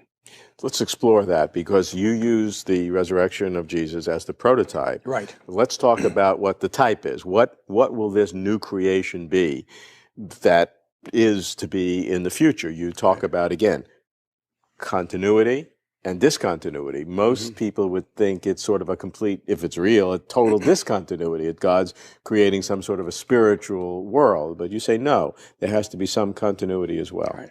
Well, there are tremendous diversities in the Christian tradition as I understand it. So I'm not trying to speak normatively for it. There is a tradition, Pauline in orientation, when Paul talks in Corinthians about what this resurrection is, and he really has these wonderful models of change but continuity. And that tradition, I think, really captures the New Testament gospel accounts of what happened to Jesus, that it wasn't a spiritual resurrection and his body decays. It really was something that transformed the whole person to this new person. Then how do you go from that example to what will happen to the earth, to the universe, to the whole cosmos? Nevertheless, you get certain senses of it. The thing that you began with saying, if God is to transform the universe, it must be transformable, means there must be something about it now that will be about it forever. There are certain elements of continuity, just like Jesus was still Jesus, even though he was transformed into his way of being Jesus. There's got to be something about the universe now. It's beauty, right? It's mathematics, compassion. I mean, the joy of eating and living and being physical, those must be qualities that somehow are embedded in its future that we will rejoice in forever. At the same time, those all go along with sort of natural suffering, which can't be part of the future. I hate to ask something seemingly mundane in your glorious exposition of all these wonderful things, but I mean, the individual atoms of which we're all composed, will those be transformed? Will we have different kinds of atoms? Will they be the same kinds of things? Or just one will disappear and a new kind come? Or yeah, well, as always, you're hitting on the right questions. It's really hard to walk this walk because it could so sound like fantasy and science fiction, or it could sound so literal and that it couldn't be correct. I mean, it's very hard to get a balance here. So let me just say that up front. And it's also a traditional question. You know, when the martyrs were being martyred, one of the questions was, what happens to them if their bodies are eaten by lions? And it's a really serious question. So this question of what's the element of continuity about the person? Is it material? Is it atoms? Is it bodily? Is it spiritual, my soul? Or is it something about the whole person? That's one of the issues. Another issue is, how do you think of that? Do you think of a change in the laws of nature, so your body or your atoms are continuous, but they have different properties? Is to engage science about what we know about the world as it is now, to look for things which seem plausibly as to be in the future. For example, look at thermodynamics. Again, this is an area where I've suggested before in other places that there may be areas of thermodynamics like entropy and dissipation and so on. That's part of what is required for natural suffering and moral evil, even though you can't reduce it to it. But there are elements of thermodynamics which are involved in the beauty of life and joy and spontaneity and living and love and food and existence that are part of what makes for what we call good. Well, perhaps the new creation will have those elements of thermodynamics, but not the former ones. If Augustine said, in this world we cannot not sin, in the next world we cannot sin, maybe in this world we've got the whole package of thermodynamics, say. Whereas in the next world, we have those aspects which contribute to life, but don't contribute to death and disease and suffering. Does this now include the totality of creation? I think one conversation is about the person, whether it's an immortal soul or how we're transformed, and we focus on that. But certainly the Bible talks about a transformation of the whole creation. Well, exactly. And I think it's important not only because one has a kind of apocalyptic view of the transformation of creation, but also because in conversations around natural suffering and theodicy, natural theodicy, what's the point of all that suffering? Is it just to get us humans on board? Heaven knows. You can't have a means-end argument to justify suffering in over 3 billion years of evolution. It's got to mean every species at least, or perhaps every individual in a population counts. After all, God creates them. So this view of eschatology as transformation is really of the whole history of life on Earth. Well, you can't stop there. What about life in the universe? So in some sense, if you put it quickly, if the universe is what we mean by creation in the doctrine of creation, then the universe, what we mean by new creation. That is, there's not a second ex nihilo. You don't just dump this universe and create a new one with the right laws. It's a transformation of the universe. Not only the visible universe, but if there are mega-universes, those too. So you have to go back and ground it in what you can in terms of biblical sources, in terms of the tradition, in terms of these questions, the ways in which it's been looked at. But at least we've got some sense of the boundary conditions of where you've gone too far. As difficult as this is, it's essential to do, because to avoid it avoids the fundamental nature of what certainly the Judeo-Christian religions propound. Exactly. You'd leave, in shorthand, you'd leave Jesus suffering on death on the cross, and that'd be it. There wouldn't be a resurrection, which is why I'm a Christian. And you couldn't have a resurrection unless it has some sort of universal consequence. I mean, that's just given. Paul was clearest about it. Paul said, if there isn't a universal resurrection, which as a Pharisee Jew he believed in, if there isn't, then Christ couldn't have been resurrected, and we're the biggest of fools. So for Paul, what was exciting about Jesus' resurrection was the first instance of what was going to happen. But if science says it can't happen in general, then for Paul, it couldn't have happened to Jesus. So I can't be satisfied with just what happened to Jesus. I have to be committed to it being a foretaste or foresign of what will happen to all of humanity, all of life on Earth, all of the universe. Every story that science tells ends in death. For you and me, it'll end in death. For the universe itself, over many, many billions of years, it'll eventually end in futility, probably in just ever increasing cold and dilution. And that raises a serious question: what if the world is a creation? What's God up to if it all ends in futility? Science's horizontal story is not the only story to tell. There is a vertical story that theology tells of God's faithfulness. And so if there is a destiny beyond death, if there is a true meaningfulness to the universe, then that requires looking in that theological direction. One has to ask the question, can you make a credible understanding of a destiny beyond death for human beings? And when you begin to think about that, you see it's going to involve two different requirements. One is continuity. I mean, it really must be Abraham, Isaac, and Jacob who live again in the kingdom of heaven, not new characters given the old names for old time's sake. So there must be continuity, but equally, of course, there must be discontinuity, in the sense there's not much point in making Abraham, Isaac, and Jacob alive again if they're going to die again. So you have to have both continuity and discontinuity. Christian hope has always been death and resurrection, the Jewish hope also, of course. So I have to be re-embodied, because that's what I am as a human being, if I'm truly to live again. That's the continuity side of things. The discontinuity side of things is that I'm not made alive again in order to die again. So though I'm going to be embodied, I must be embodied in some new form of matter. And I believe it's perfectly coherent to believe that God can bring into being such a new form of matter. You see, why do we die in this world? Why is this a world of transience and decay? The answer essentially is the second law of thermodynamics. And it says that disorder always in the end wins over order. And it wins simply because there are many, many ways of being disorderly and very few ways of being orderly.